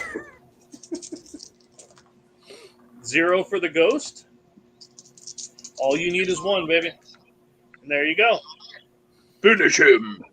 You've officially killed the ghost, so you get a clue. Now, again, you can use clues to heal yourself. Let's kill the ghost. And that's that. So, would you like to heal yourself before we go on, or you feel confident? How much of a heal do I gain for casting a clue 1d3. aside? Whoops, where's the 1d3. camera? There it is. Yep. So I've done the 1. You'll say heal, and then we roll that. Yep. Let's cast out the token of clue by 4 and let it hit someone else upon the head. 2. So you heal 2. 2. Hey. So I'm now up to you're 3. Yep, you have 4 life left, or 4 damage, 3 life left. All right, so that's all 3 of you that went. Now now she goes and moves 5. She goes 1, 2, 3, 4. Sorry. No, it's fine. I love it. That's 10. Now I've seen it where she rolled all zeros and got nothing, and then somebody And else. that's not today. But she got 1 versus Okay. your 3, which you could actually pull this off. So you Not tied. today. Oh, hey. Okay. Yep. So you don't take any damage, and you both go. You go to number 3, and she goes. Well, she can't go Number to the 3. Yeah, she goes to 6. Okay. There you go. He's just trying to kill me. He said, I ain't trying to kill you, but damn, he's even got the demons trying to chase me to the next place, man. It's like, come on. Wahaha. Then first player passes on to the next, and we start off with Jesh.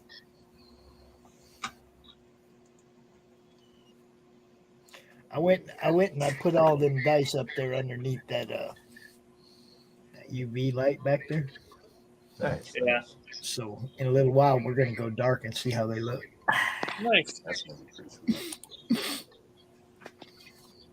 sweet. Diagnostic. What would you like to do? Who? Oh, Cheshire. I told him. Yeah. Gotcha.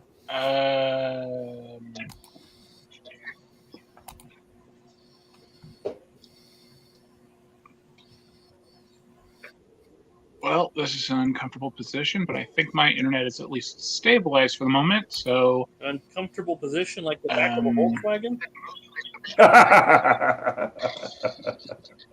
no, like half turned upside down in a chair with one arm above my head and my head at a almost snapped neck position. At breakneck speeds. So what are my options again? I'm sorry. Move and encounter. Now you could also move back to here and then spend one of these to remove one of her cards from the game. Or same thing with your secure. I'll stay in mines for now. They've been beneficial so far. Okay. Let's see. You found a sinkhole. So we have to find a random location. 3. That's this one. And then everybody at this location falls into the mines because you fell into a sinkhole.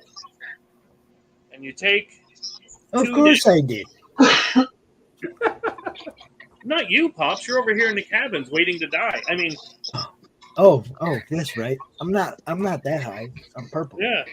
And now everybody at the mines can take a look in the encounter the mines as a free action. Oh, cool.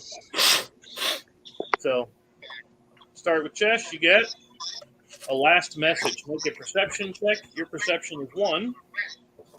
And you made it. I'll be a son of a gun.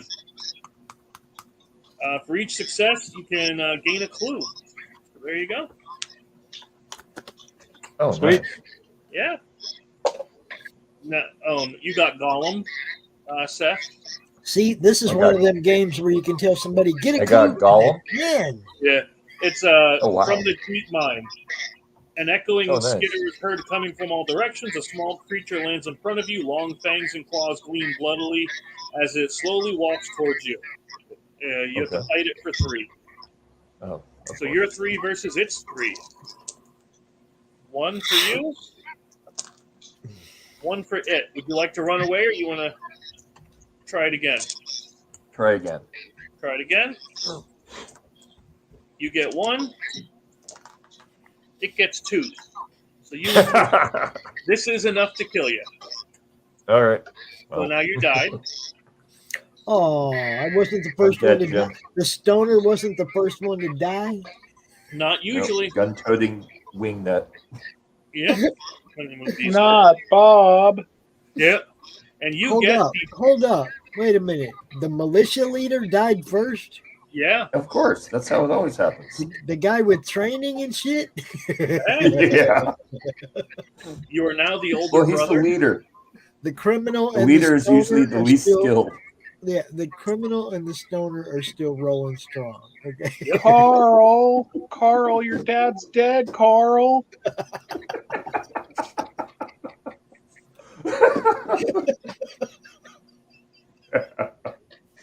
Okay, so All right, what well, unfortunate soul do I get to be this time? you're the older brother. Okay, the older brother. Oh boy. Yep. The older brother of who? Yeah, right. The militia leader, of course. Yeah, one of the characters. That's up to you to decide. You're the one telling the story. Gotcha. That's funny. Yeah, to be ancient to be my older brother. So. No, What's nice about pretty him old, is so it's very possible. if you spend a clue with him, you can actually encounter any location from anywhere. You don't even have to be there. Nice. Okay. Yeah. I have a clue. All right. So that was your 2 at the mines. Mr. Pops, what would you like to do? Oh hell! Oh no, wait. That was Cheshire went first. Now it's Yeah. Seth. Yeah, Just because the he older died brother doesn't mean it was his turn. Okay. What would you like to do, Seth? Now, right now, there's an enemy on top of the mines, which means you have to Yeah. beat that enemy before you can encounter it. But you can go somewhere else if you'd like. Avenge your brother. Yeah. Nope. So now, if I go to the Crystal Lake place thing, what happens then? Well, if you go to the cabins, it's just like any Yeah. other encounter. Yeah, you can just look and see what it's there. It's All right, that just sounds if good. she lands on you, that's when you're foobar. Yeah, yeah. All right, so we're going. I survived it. I survived it. Right. What are the odds of rolling a 1? You know, In my case, pretty high. Yeah. You got the camp counselor. You have to make a perception cool. check. And your perception is 3. So this one's a very perceptive person. Okay. So it's not one of the counselors from Camp Crystal Lake? No, this one was actually. She was enjoying a camping trip to the mountains before the season starts. Hot coffee in her hand, she waves at you. She loves the view and hands you her binoculars. You get to scan the town below. If you succeed, like you did, someone is snooping around the cabins. She's going to help you stop them. Attach her, and you get +1 nerve. Cool. Yep. So that's your 2. Now we come back to Popzilla. All right. What would you like to do? You could you could play it safe and go behind her. You know, that's always an option. Or you can go into the cabins and take a look around. I might as well go find out what's up in the prison. It ain't like I ain't never been there. All right. So the stoner goes to prison, is what you're telling me. He did twice for being a stoner. What can I tell you? Right. So here we go. Oh, you got P-Wing. The P-Wing held the most violent, depraved inmates who died in the fire that torched the old prison. The doors to the wing slam securely shut. Combine any 2 stats you want for this check and count the success. Usually everybody picks their health because that's the highest stat. But then you can pick anything else. Your nerve is 3. That's your second highest. You can roll 11 dice on this if you want. I guess that's what I'd be doing then, right? What's up, Charles? 8, 9, 10, 11. And don't forget, like I said, in your box there, you should have it like a grand total of 20-something, 24, 25 dice. So you'll be able to roll plenty. Okay. You got 1, 2, and I can actually count to 3. Out of 11 dice, you got me 3, huh? Hey, 3's better than 0. And let's Those see. are good odds. Yeah. You find fuel that burned the old wing, attach P-Wing. You can detach it to deal 1d3 damage to the villain. Now, again, this villain can't take damage, but it's an item. So if you take this item back to the cabins, you can remove it from you can discard the item and then remove her cards from the game in order to start killing her. Okay. You can start really killing the villain here. There. So that was your move, and then you encountered. Beautiful. I love to see it. And we do have tons and tons of other videos on how to play this game on the Laughing Road channel. And we'll probably play this multiple times on the how to play that we're going to be doing for Pops on Fridays. Yeah, man. Look, you guys, the Gods of Metal game is fun. The Gone Hunting game is fun. It's like everything. Like I say, what Chris does is he gives you a game you're not going to play the same way again. It'll be the same game, but it'll never be played the same way again. You know, there's too many variables. So, if we get a 1, 2, or a 4, a 1, 2, or 4, then she's going to attack somebody. So 3, 5, and 6, you're safe. And this is just a random happening that you decide, or how do you get to that point? Oh, it's her turn. Okay. Don't drop them on the floor. It's her turn. That's how we do it. Yep. After everybody goes, then it's her turn. Thanks, Andrew. But yep, I rolled a 6, so she goes 1, 2, 3, 4, 5, and 6. So she's hanging out back at the school. And then what's her card? Good. Her card says she always comes back. Now you can evade it. In other words, you can cancel this card out if you get 2 successes per character on combat. So your combat is 2, 2, and 3. So that's 7 dice, and you're looking for 6 successes. That's fucking dude. You can do it. I have faith in you. I'm about to die. No, nobody's dying on this one. But nope, you only got 4. So let's see. If you fail, attach this card to the slasher. If she's killed, in other words, all her cards are gone, she actually comes back, because that's the card. She always comes back. And she heals 1d6 of the cards removed from game. Now, I made it a d6 instead of a set, number, because maybe she only came back with 1 or 2. Give you a little bit more, again, variety, experience, all of that. So this one will sit here, hanging out. Let's see. Yep. Oh, I forgot to do that. That's my bad. I'm a moron. That's what I get for talking. Okay. So we'll do it. We pass the first player, and it comes back to Seth, the older brother, hanging out with a camp. Look, you're trying to avenge your brother by getting some with the camp counselor. I'm not judging, but if you didn't see her, I'm not judging. Well, you have to. Hey, what else do they do in these movies, right? That's the way you get it. Yeah. How can you expect to chase vengeance if you're not well rested? Exactly. You have to be released. Check this out, guys. I can't read. So. Check this out. Oh, wow. Nice. Yeah. Chris, can you see it? Nice. Yep. Oh. They're glowing. Really They're freaking glowing.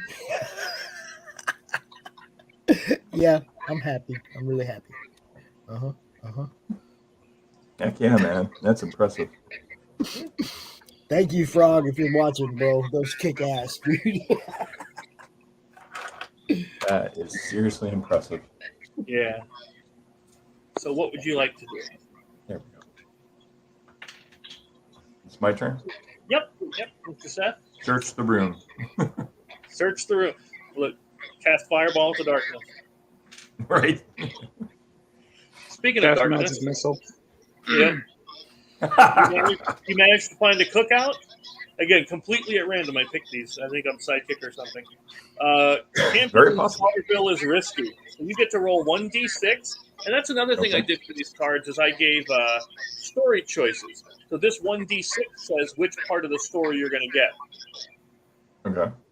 So you rolled a 4, which means I go down to 4 to 6.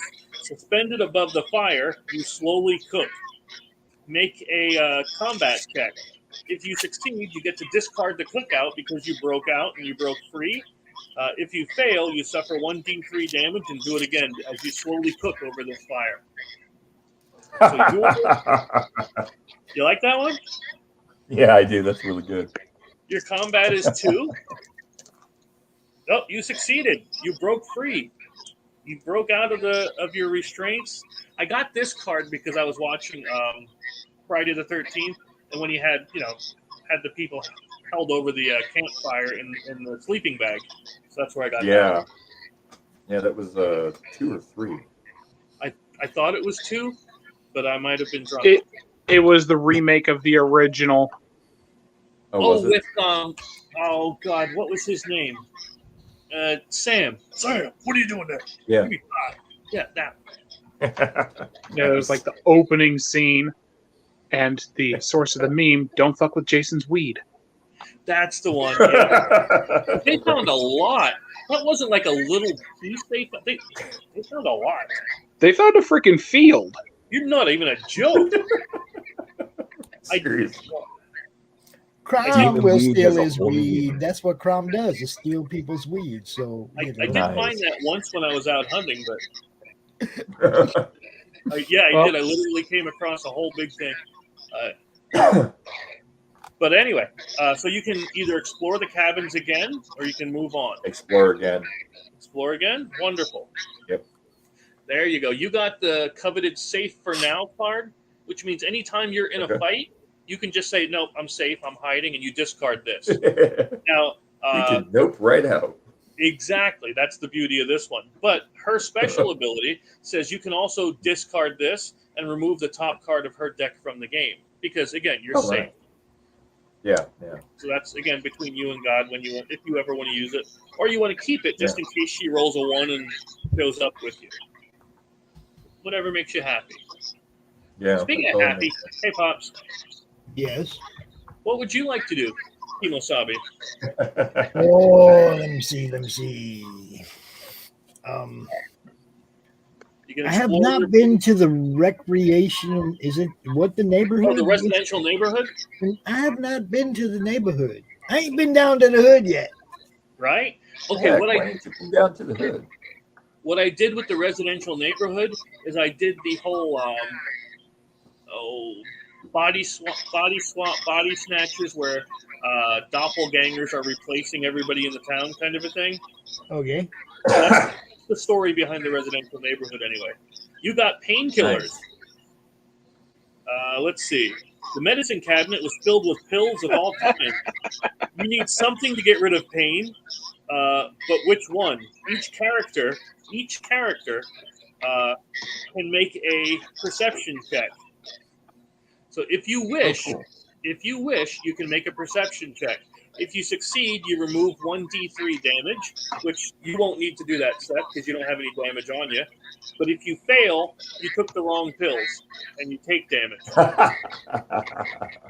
So you have a chance at going sky high or hitting rock bottom there.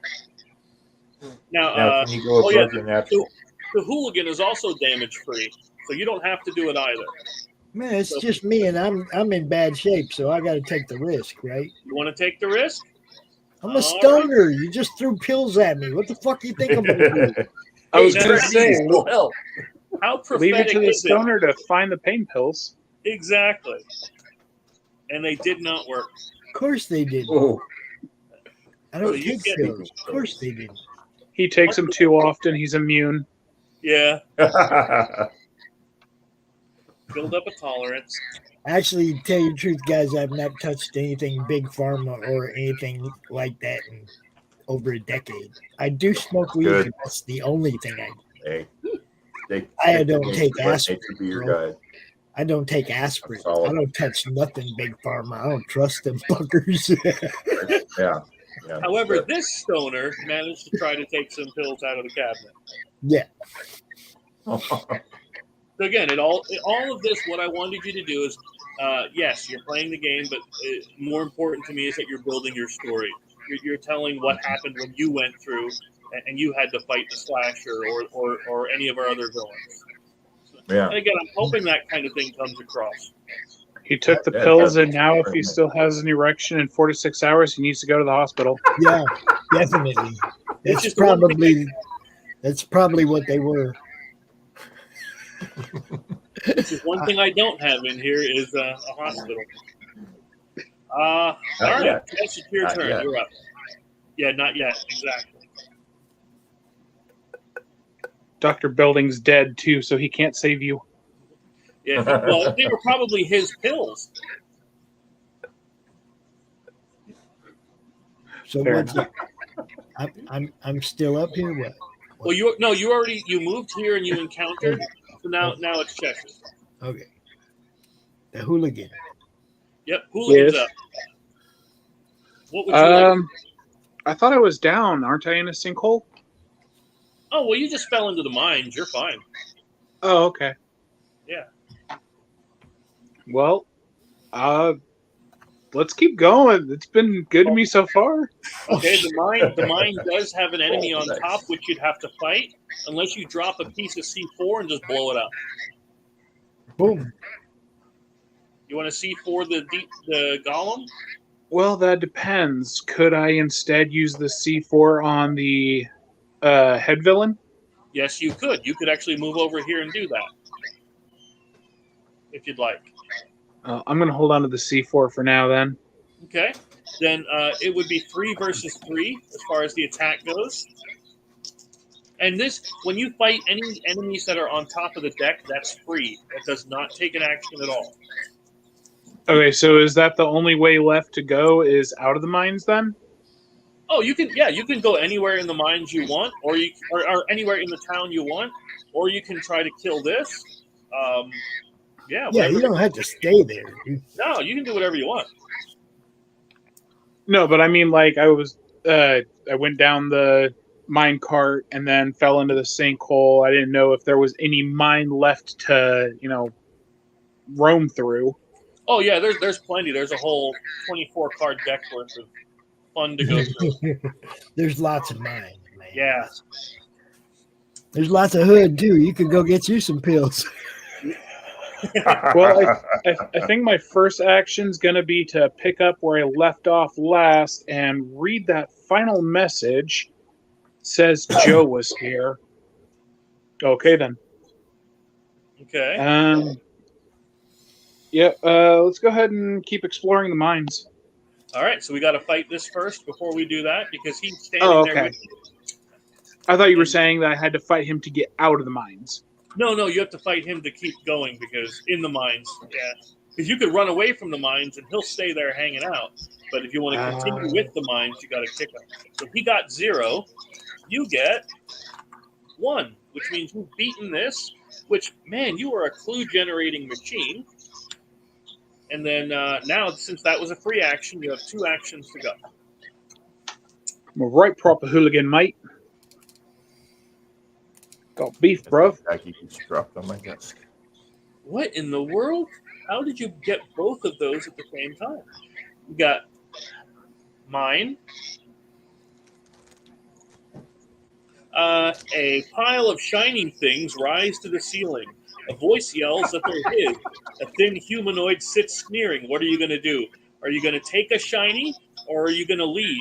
If you take a shiny, yep, you know who this is. If you take a shiny, you get an item from here, but the creature will attack you for 5. As precious as. Or if you leave, he says thanks for not taking my stuff, and he gives you a clue. He tells you a little bit about the villain. Well, that's tempting, but I do still have that C4, and I could have more than one shiny, You can have lots of stuff. Lots of preciouses. What will you do for a Klondike bar? What will I do for a Klondike bar? Oh, you don't even want to know.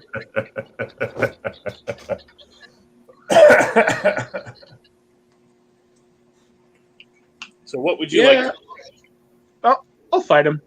Okay, so you get to take a shiny. Let's see. We'll find you an item inside of here.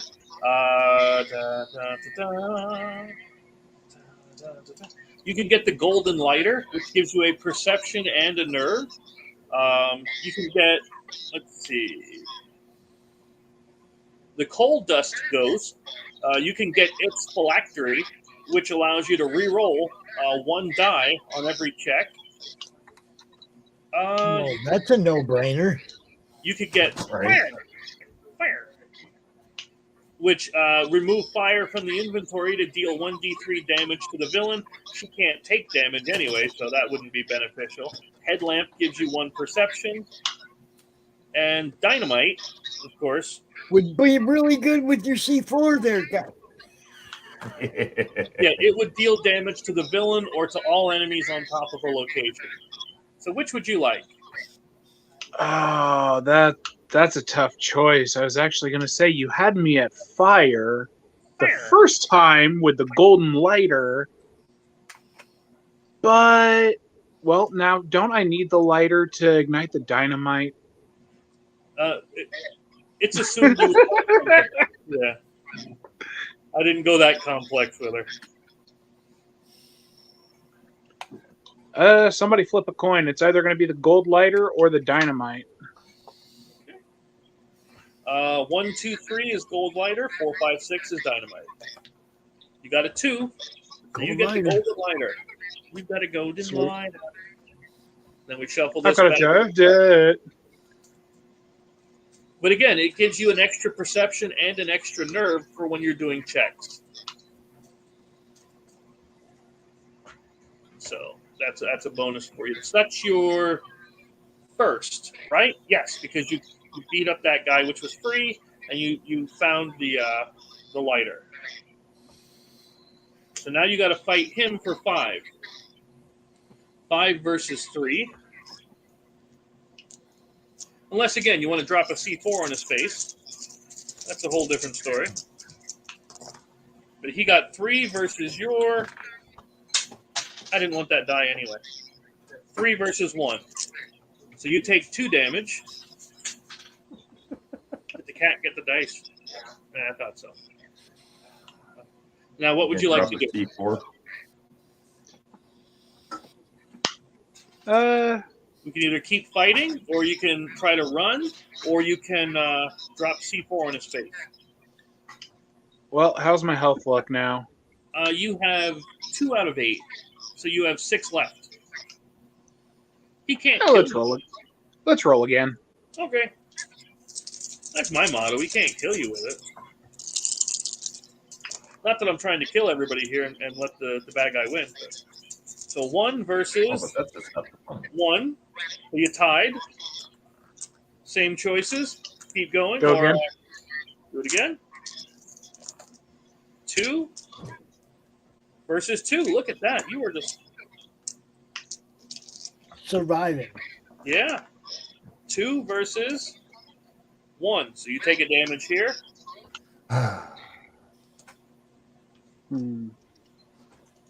What are we doing? Run! Let's go one more time. One more time? They get all 5 and they can kill you. I mean, that's a lot of clues and stuff that could have done damage to the slasher.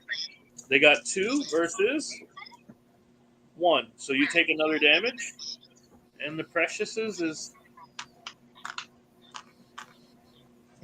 Well, see, now I'm just right proper annoyed, Gov. I'm going to have to use that C4.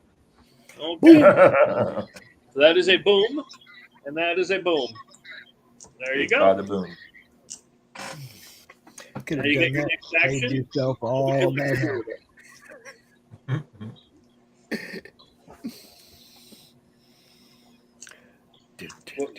What do you want to do for your second? Slaughterville the game, Slaughterville the ride, Slaughterville the flamethrower. Merchandising. Well, I'm assuming that kicking the nearest largest chunk of what's left of that creature doesn't count as an action. So after I do that,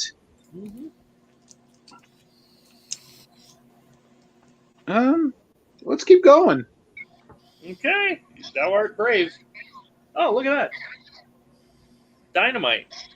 So, with dynamite, a stick of dynamite lands at your feet. Huh? Diffuse it. You have to make an agility and a nerve check. Luckily, you've got that extra nerve. What's your agility look like? Oh. Your agility is 2. You succeeded on the agility. Look at that. Your nerve is naturally 2, but you get a +1 for that, so you get 3 for your nerve. Are you going to defuse this dynamite that just landed at your feet? Yes, you are. Place dynamite in your inventory. Whoops, I think I clicked something by accident. My bad. Yep, place dynamite in your inventory. You can remove the lit part of. You can remove dynamite to deal 1d3 damage to the villain, or defeat all enemies on top of a location. Or again, because it's an item, when you come over here, you can discard it and deal the damage that's necessary to get rid of this chick. So there you go. That was 1, 2, then 3. All 3 of you went. Now she goes, and she only needs a 1, 2, or a 3 to attack. Somebody. Dun, dun, dun, dun, dun, dun. 3. I'm sorry, Pops. Of course. I knew it was coming. I wouldn't even do that. 8, 9, and 10. This is why I like being the MC kind of guy, because then I get to do evil. I can do evil and not feel bad about it. She only got 2. I'm sorry. She only got 2. So that, and your attack is 2, and you didn't get any. So you take 2 damage, which 1, 2, 3, 4, 5, 6, 7, and 8. That does kill you. Yep. So unfortunately, what good was that card and all the bonuses that the stoner got if I just get killed? well, again, you could have. Normally, it does 1d3 damage to the villain, or if you'd have come back here and removed it from the game, you could have dealt her damage direct and started killing her.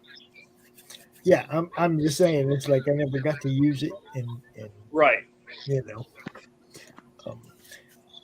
I don't even remember what my stoner bonus was, but it wasn't a very good one because it didn't keep me alive. Well, when you spend a clue, you get to heal 1d6. Yeah, I never got any clues.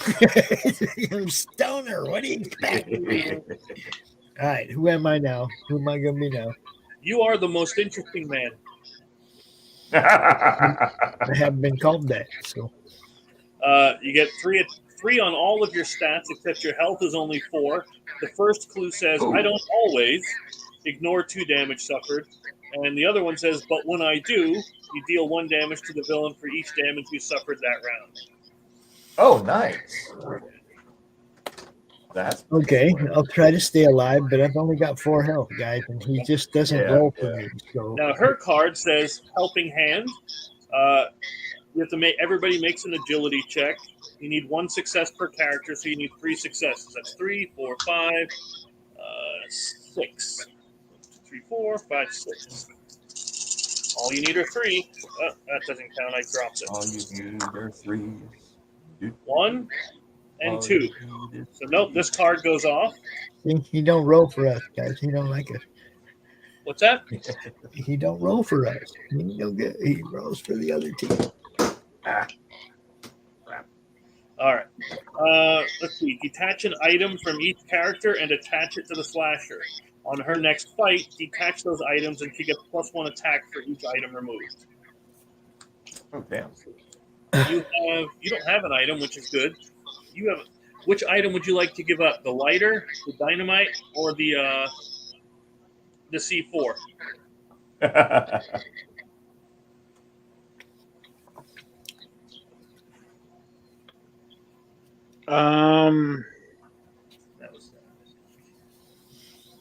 So I'm a little confused. Did I not already use the C4, or you did, but you get 2 of them. That's the benefit of C4. You get 2 C4s. Okay. Well, in that case, which is the weaker of the options within the sense of the game? I would say dynamite. That checks out. Out of the 3 that you have, I would say dynamite. So whoops. So she gets dynamite attached to her. She takes your dynamite. All right, and that's her turn. Now it comes back here. Pops, you're up.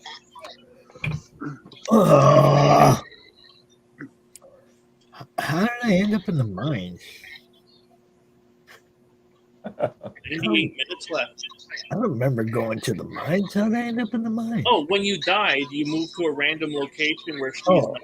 not. Okay, so now I'm the most interesting. Well, let's go ahead and go through some more of this mine deck. Okay. Okay. You found the Tommy knockers. Roll 1d6. So that's a 5. Crap. Yep. Oh, man. The knocking sound is coming from the walls. You follow the sound. Make a perception check, which is 3 for you. I don't know what it is with rolling for you. Okay, you're lost underground. You take 1d3 of the damage. Okay. All right. You got one more action left. What would you like to do? It doesn't matter. You're gonna kill me again anyway. Well, that's her job. Her job is to find you and kill you. Let's go to church again. Screw it. Maybe I'll get lucky. All right. So that's your 2 actions. All right. Jess.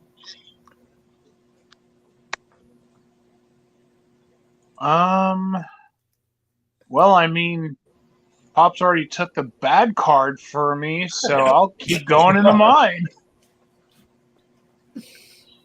You found fire. A wall of fire rushes towards you. Sprint to the exit. Make an agility check. Your agility is 2, so can you run to the exit? Yes, you can. Of course you can. You roll for him just fine. You dive outside. As the fire takes form, it says it was trapped and left to die. It hands you a vial of cold fire. You may detach fire from your inventory to deal 1d3 damage to any enemy. If I'm ever at a casino with Chris and he's got the dice at the craps table, I'm walking away. Right. Walking away. Unless he's rolling for me. Right? No, because then still, if I was betting, then it would, it'd boomerang on me either way. It wouldn't work. All right. Go ahead. One more you got? I should probably see to my wounds. Okay. So what are my options for doing that? Spend a clue, and you can heal 1d3. You heal 2.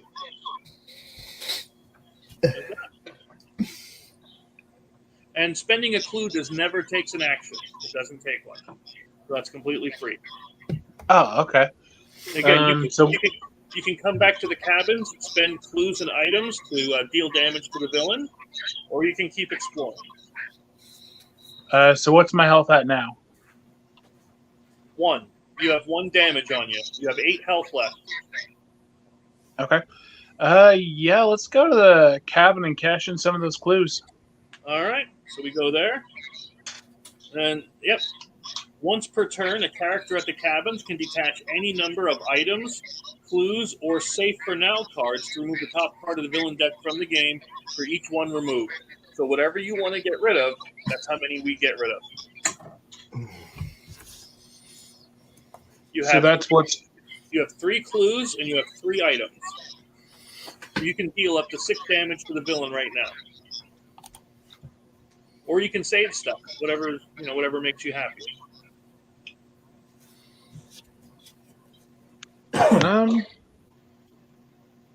So how much damage needs dealt to her?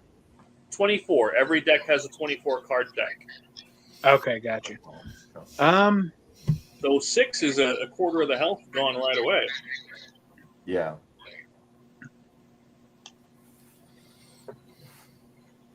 Well, but it leaves you bare. You know? Right. Like a babe in the woods.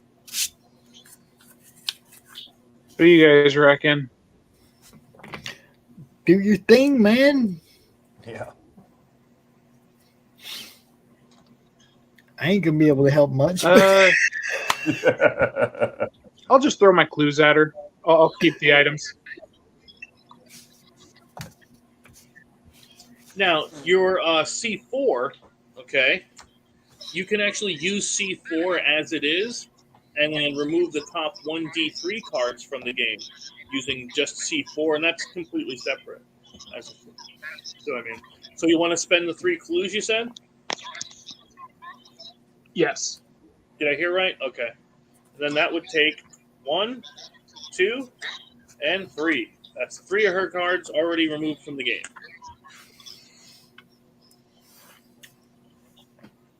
Anything else you'd like to do before you end the turn? Now, what did you say the C4 does?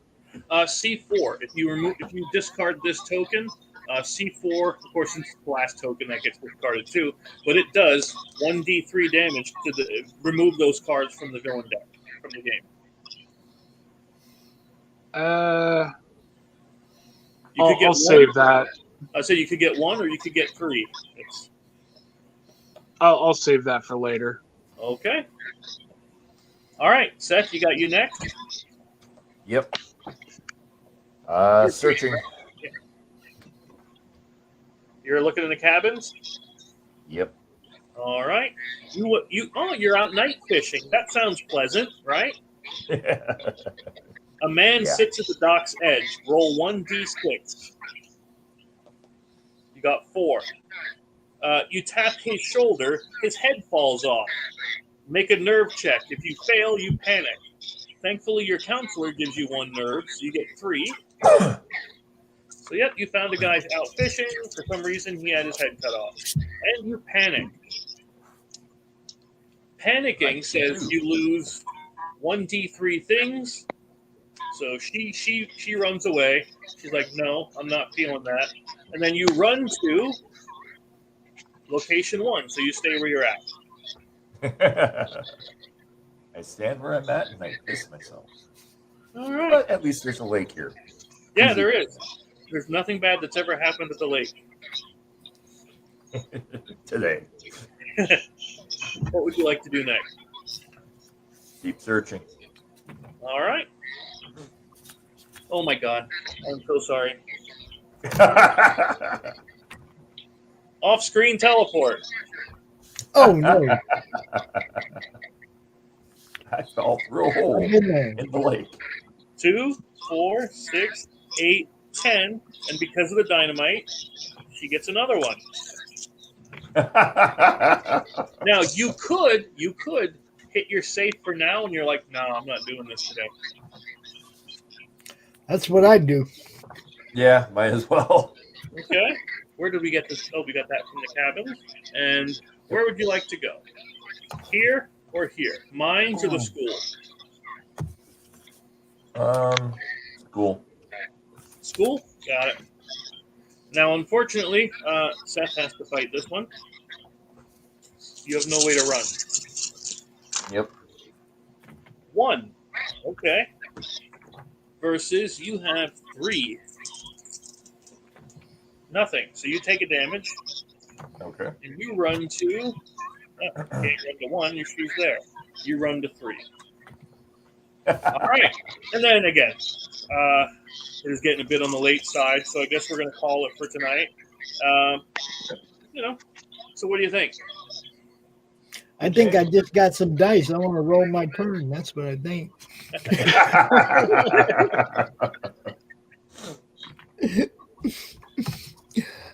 I like this game.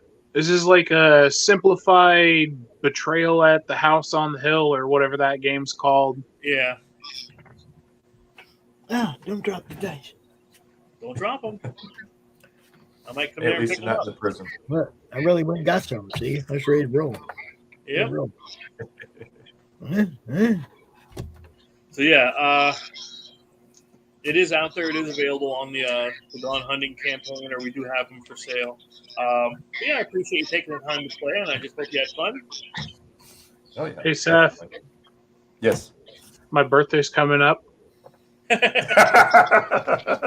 I've noticed. You guys You guys will like the Gods of Metal game too, and the Yeah. God Hunting. They're all good. They're all good. Yeah. I know Cheshire will definitely like Gods of Metal. He's a huge metalhead. Yeah, if you like heavy metal stuff, and I mean, again, it's taken over the top, kind of a thing. It leans into the myth of the mythology of heavy metal. So, I mean, Nice. I think you'll enjoy it. Spinal Tap meets Asgard. I did a lot of research into the mythology of heavy metal, the lore, the belief system, and yeah, brought it all in, baby. Brought it all in. Pretty solid. Oh, there's Pops hiding there. Hiding out in the church. All right, so that's what I have for today. How long do we have until Dustbin is done? Look at that. Yeah. Oh, damn, even the box closed. That is slick, man. That's badass, Frog. Shit. I'm liking it.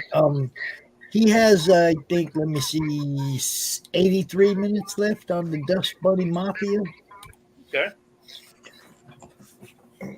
Definitely, y'all go check that out. There's not a lot of time left, but it's good stuff, man. It looks like it's a good one. You would definitely, if you like old school comic strip type stuff, you will like this. That's all.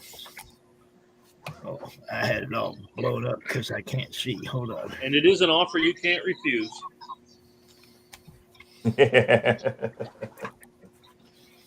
I have those 76 backers, $4,200, just like that.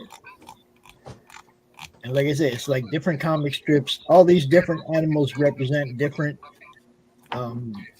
gangsters. Yeah. Capone, everybody's represented. It's great. Yeah. It's funny. And it's business.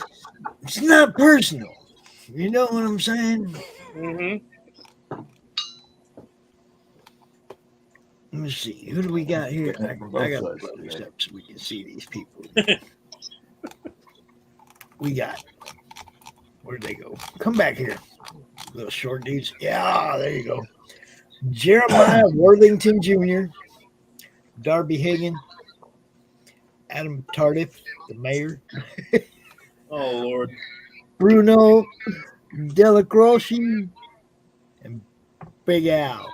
Don't mess with Big Al. Don't mess with Big Al.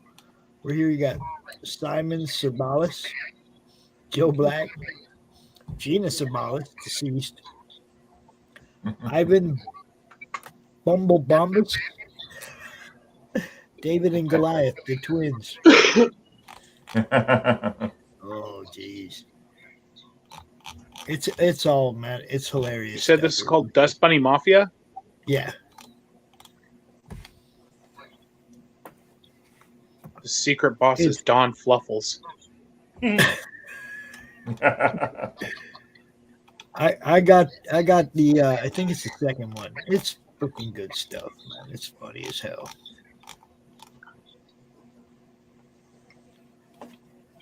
Combining true tales of mob history with imaginative drawings and witty dialogue, Brett Giuliano brings a new and refreshing take to comics. It's definitely different. It's funny stuff, man. That's the one. Based on a true story. That's the one I got. Oh, wow. And look at him. Just styling right there. Right. Oh, and Jerry said, and my birthday's gone and passed, and he didn't even say happy birthday to me. Oh. Yeah. I missed it. There's a lot going on that month. Public call out. That's harsh, bro. Oh, yeah. I get it. So, yeah, man, go check out Dust Bunny Mafia. There are 80 minutes left. You guys know what we're going to be doing all day tomorrow, right? Yeah. You're right. Oh. I know what I'm going to be doing all day tomorrow. What's that? Freaking work. Yeah, me too. Right here. Doing this show for 12 hours tomorrow and 12 hours Sunday we will be bringing out all kind of different creators, hanging out with all kind of people, having a good time, talking about what they do. That's pretty slick. That's what CRoM Con is, man. You kind of fell into our mess. You're welcome. Hey, I ain't mad at it. falling somewhere. Seth, I got to thank you again, brother. Gladly, man. It was my honor. Dude, I was already trying to find a frame that'll fit it. You made that thing just, oh man, I don't know what I'm going to do with it. I might have to steal one of these other frames to put it in. That or what you could do is drop it on a backboard slightly bigger and then put it in a slightly bigger frame. Yeah, well, I mean, we'll see. We'll see what happens. Right. Might wait until the second one gets here and put them both in the same frame. You never know. So I want to thank everybody for hanging out with us. Chris, thank you for having me. Killed it again, dude. 3 games, I like them all. You see it open. Oh, that's impressive. It comes with a neoprene mat. I just didn't break this one out. Yeah. But yeah, all the cards, all the mats will fit in here, nice and pretty. And what's the retail price on that unit? The big box is 100, and then the Slaughterville 2 is 80. Okay. And that'll get you everything. Slaughterville 3 is not out yet, so I can't. But it's being printed now. So yeah. But you get all the dice. We have. I actually did print these. I didn't use them tonight, and then I dropped one, of course. But standees. Nice. Every character and every villain. So they're all. Every character. Everyone gets a standee. Nice. Yeah. So we try to do. I wanted to do something big for the director's cut, and that's about as big as I could get it. So. Is that a cut tuck on the side of the box? Where at? On the one of the sides, it looks like there's an indentation. This here? Yeah. And this here, yep, because the mats actually sit in here, and then it's easier to pull them out when I had that in there. That's impressive. Thanks. Nicely done. Smart move. I did. I tried to make it as best as I could for everybody. Nicely done. Has a really good design. You also have from the look of it, the plastic liner for organizing all the pieces. Yep. And everything just sits. It was a very good setup and design on that. And the Gods of Metal game is the same way. Yeah. Fits nicely into the box. Got 3 decks. You got your tokens and stuff in here. I haven't broke it all apart yet, but it's there. It's wonderful. We played the game the other night. This one, they're all good. They're all good games. They're fun. Now, please tell me that the Gods of Metal tokens are guitar picks. I couldn't get actual guitar picks, but the design for the decibel tokens is in the shape of the guitar pick. There you go. Nice. Now, Don Chin had guitar picks. Really? Yeah, because he sent me one. Hold on. Where the heck is my Don Chin? Where's my Don Chin stuff at? It should be right here somewhere. Oh, it's over on that side. Okay. He had guitar picks made for Berserker. Oh, yeah? Beardzerker, I mean. Beardzerker. Yeah. And let's see. This one, I think, is the Jim O'Reilly. Oh, sweet.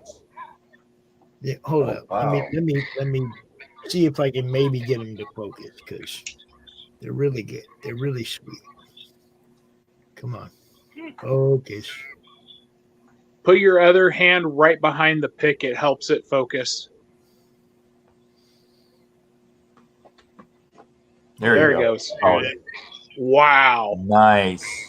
That's impressive. And he sent me another one. Okay. I think you'll see it's the same guy, right? Oh, But- wow. Oh, wow.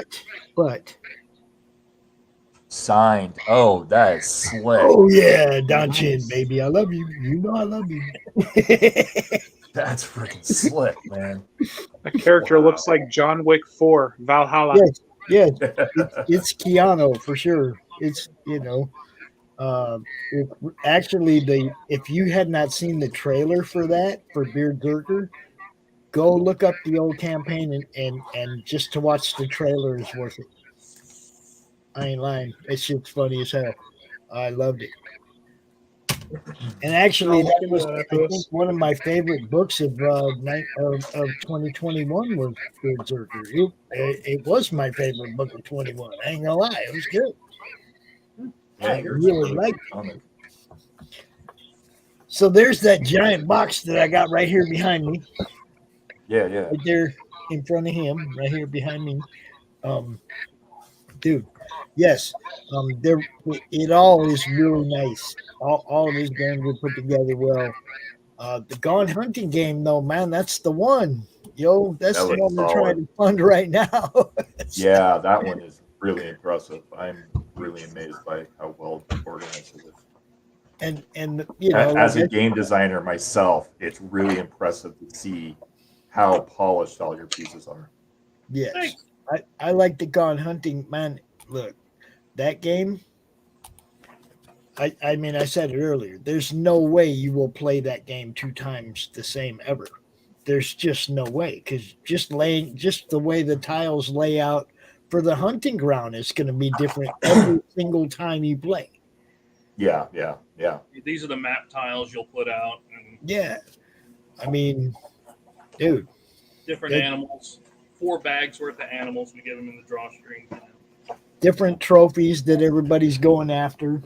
Yeah, the store cards, The miss cards, of course. Which The I know you've store. never seen them, Pops, but miss cards are what happens if you don't hit an animal. Yeah, I saw a whole bunch of those. But he's going to invest in the best dice in the world just so I never have to roll for him again. No, see, I got You these. just got them. These There you go. foam rubber. I got these foam rubber ones, Oh, wow. right? And they don't make noise, so you can roll them on glass or whatever. Oh, that's slick. Yeah, I like those. See, he's gonna be like, "You got those weighted or something." They Get are you a set light. made out of rubber. It's got extra roll. There's It one bounces. that's kind of discolored and it's really hard, but the other 5 are nice. Yeah. But this one looks like it got like left in the tub or something. Right. Gentlemen, thanks for hanging out with us on this Sure. CRoM Yeah, I Con appreciate it. free Hope you had show. fun. It was a pleasure. Wonderful. Like I said, we're gonna be out here all freaking day tomorrow. Starting at noon, and we got Lola the CG Snowballer. She's gonna be doing the 9 o'clock panel tomorrow night, so Sweet you're deal. definitely gonna want to tune in for that. Oh, yeah. Saying she gonna bring the band, Oh, it's Lola. I know her well. She's one of them people I'd like to go by with the RV and grab the whole family and take them to a con sometime, just incognito during next season's CRoM Con tour, because it'd be cool to hang out with them. Yeah, she's good people. She and Tug both are really good. Yeah. All right, you guys, I'm gonna play a couple of commercials on the way out. Go check out Dust Bunny Mafia. Go check out Gone Hunting. Go check out Saving Mr. Creep. Go check out all them freaking good books that are out there right now. And there's a lot of them. And hurry up, go spend your money now before you have to start that Christmas save. We all know about the Christmas save where you got to, Kung Fu Grip comes first, right? Okay, we know. Got to have that kid stuff. I know. 4 of them I running got around 4 of here. the little monsters. I understand it way too well. Yeah, we got 4 of them running around here. Chris got 5 of them. We know. We understand. That's why we want you to sell your money, to spend your money today, because we know you ain't gonna have none next month. We know. All right. Thanks, mate. Thanks for watching. Everybody, thanks for watching. I will see all you guys tomorrow. Let's see. What should we do? How about if we start with this one? The sun peeks over the horizon. Your excitement builds. The animals in the field start to stir. The forest comes alive with sounds. The sunlight glimmers off the lake, and the mountains start to shed their morning fog. So load up your favorite ammo, grab a few buddies, and head out to make some memories. And tell the rest of the world that you've gone hunting. Gone Hunting is a 1 to 4 player game of family fun where you build a unique hunting ground, scout different animals, buy weapons and gear, and roll dice to hunt. Complete objectives and try not to miss. So let's load up the truck and back Gone Hunting today. See you in the field. I love the way dude kind of giggles when he says, try not to miss. Hey, don't forget, tomorrow, 3 o'clock, we're going to be launching The Adventures of J.P. Cummings, Jason Conley, Bait 68 Comics. You know what's up. Going to be hanging out with him and Greg Bo Watson and Jeremy Mace from the House of Mace. 3 o'clock tomorrow. Be there.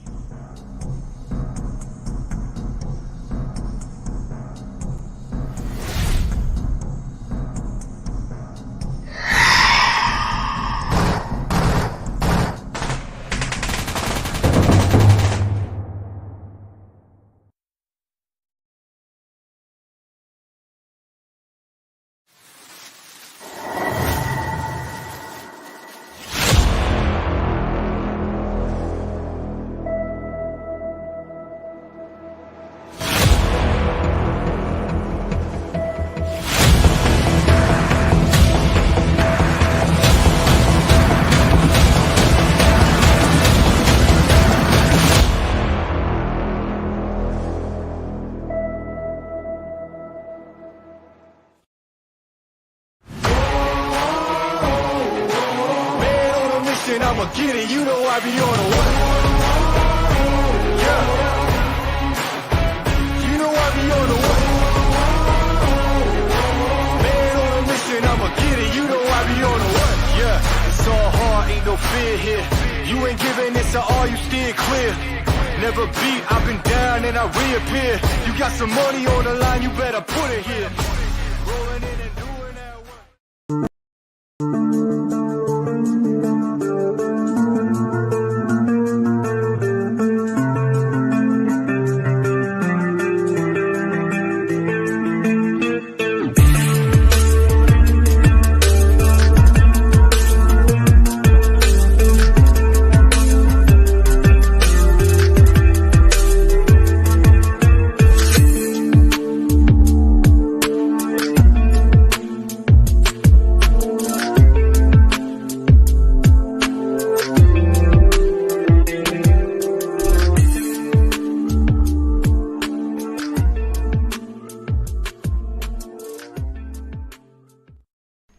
How do you end this thing? How do you put the where was the brakes on this bus? I forgot. Jazz hands. Jazz hands.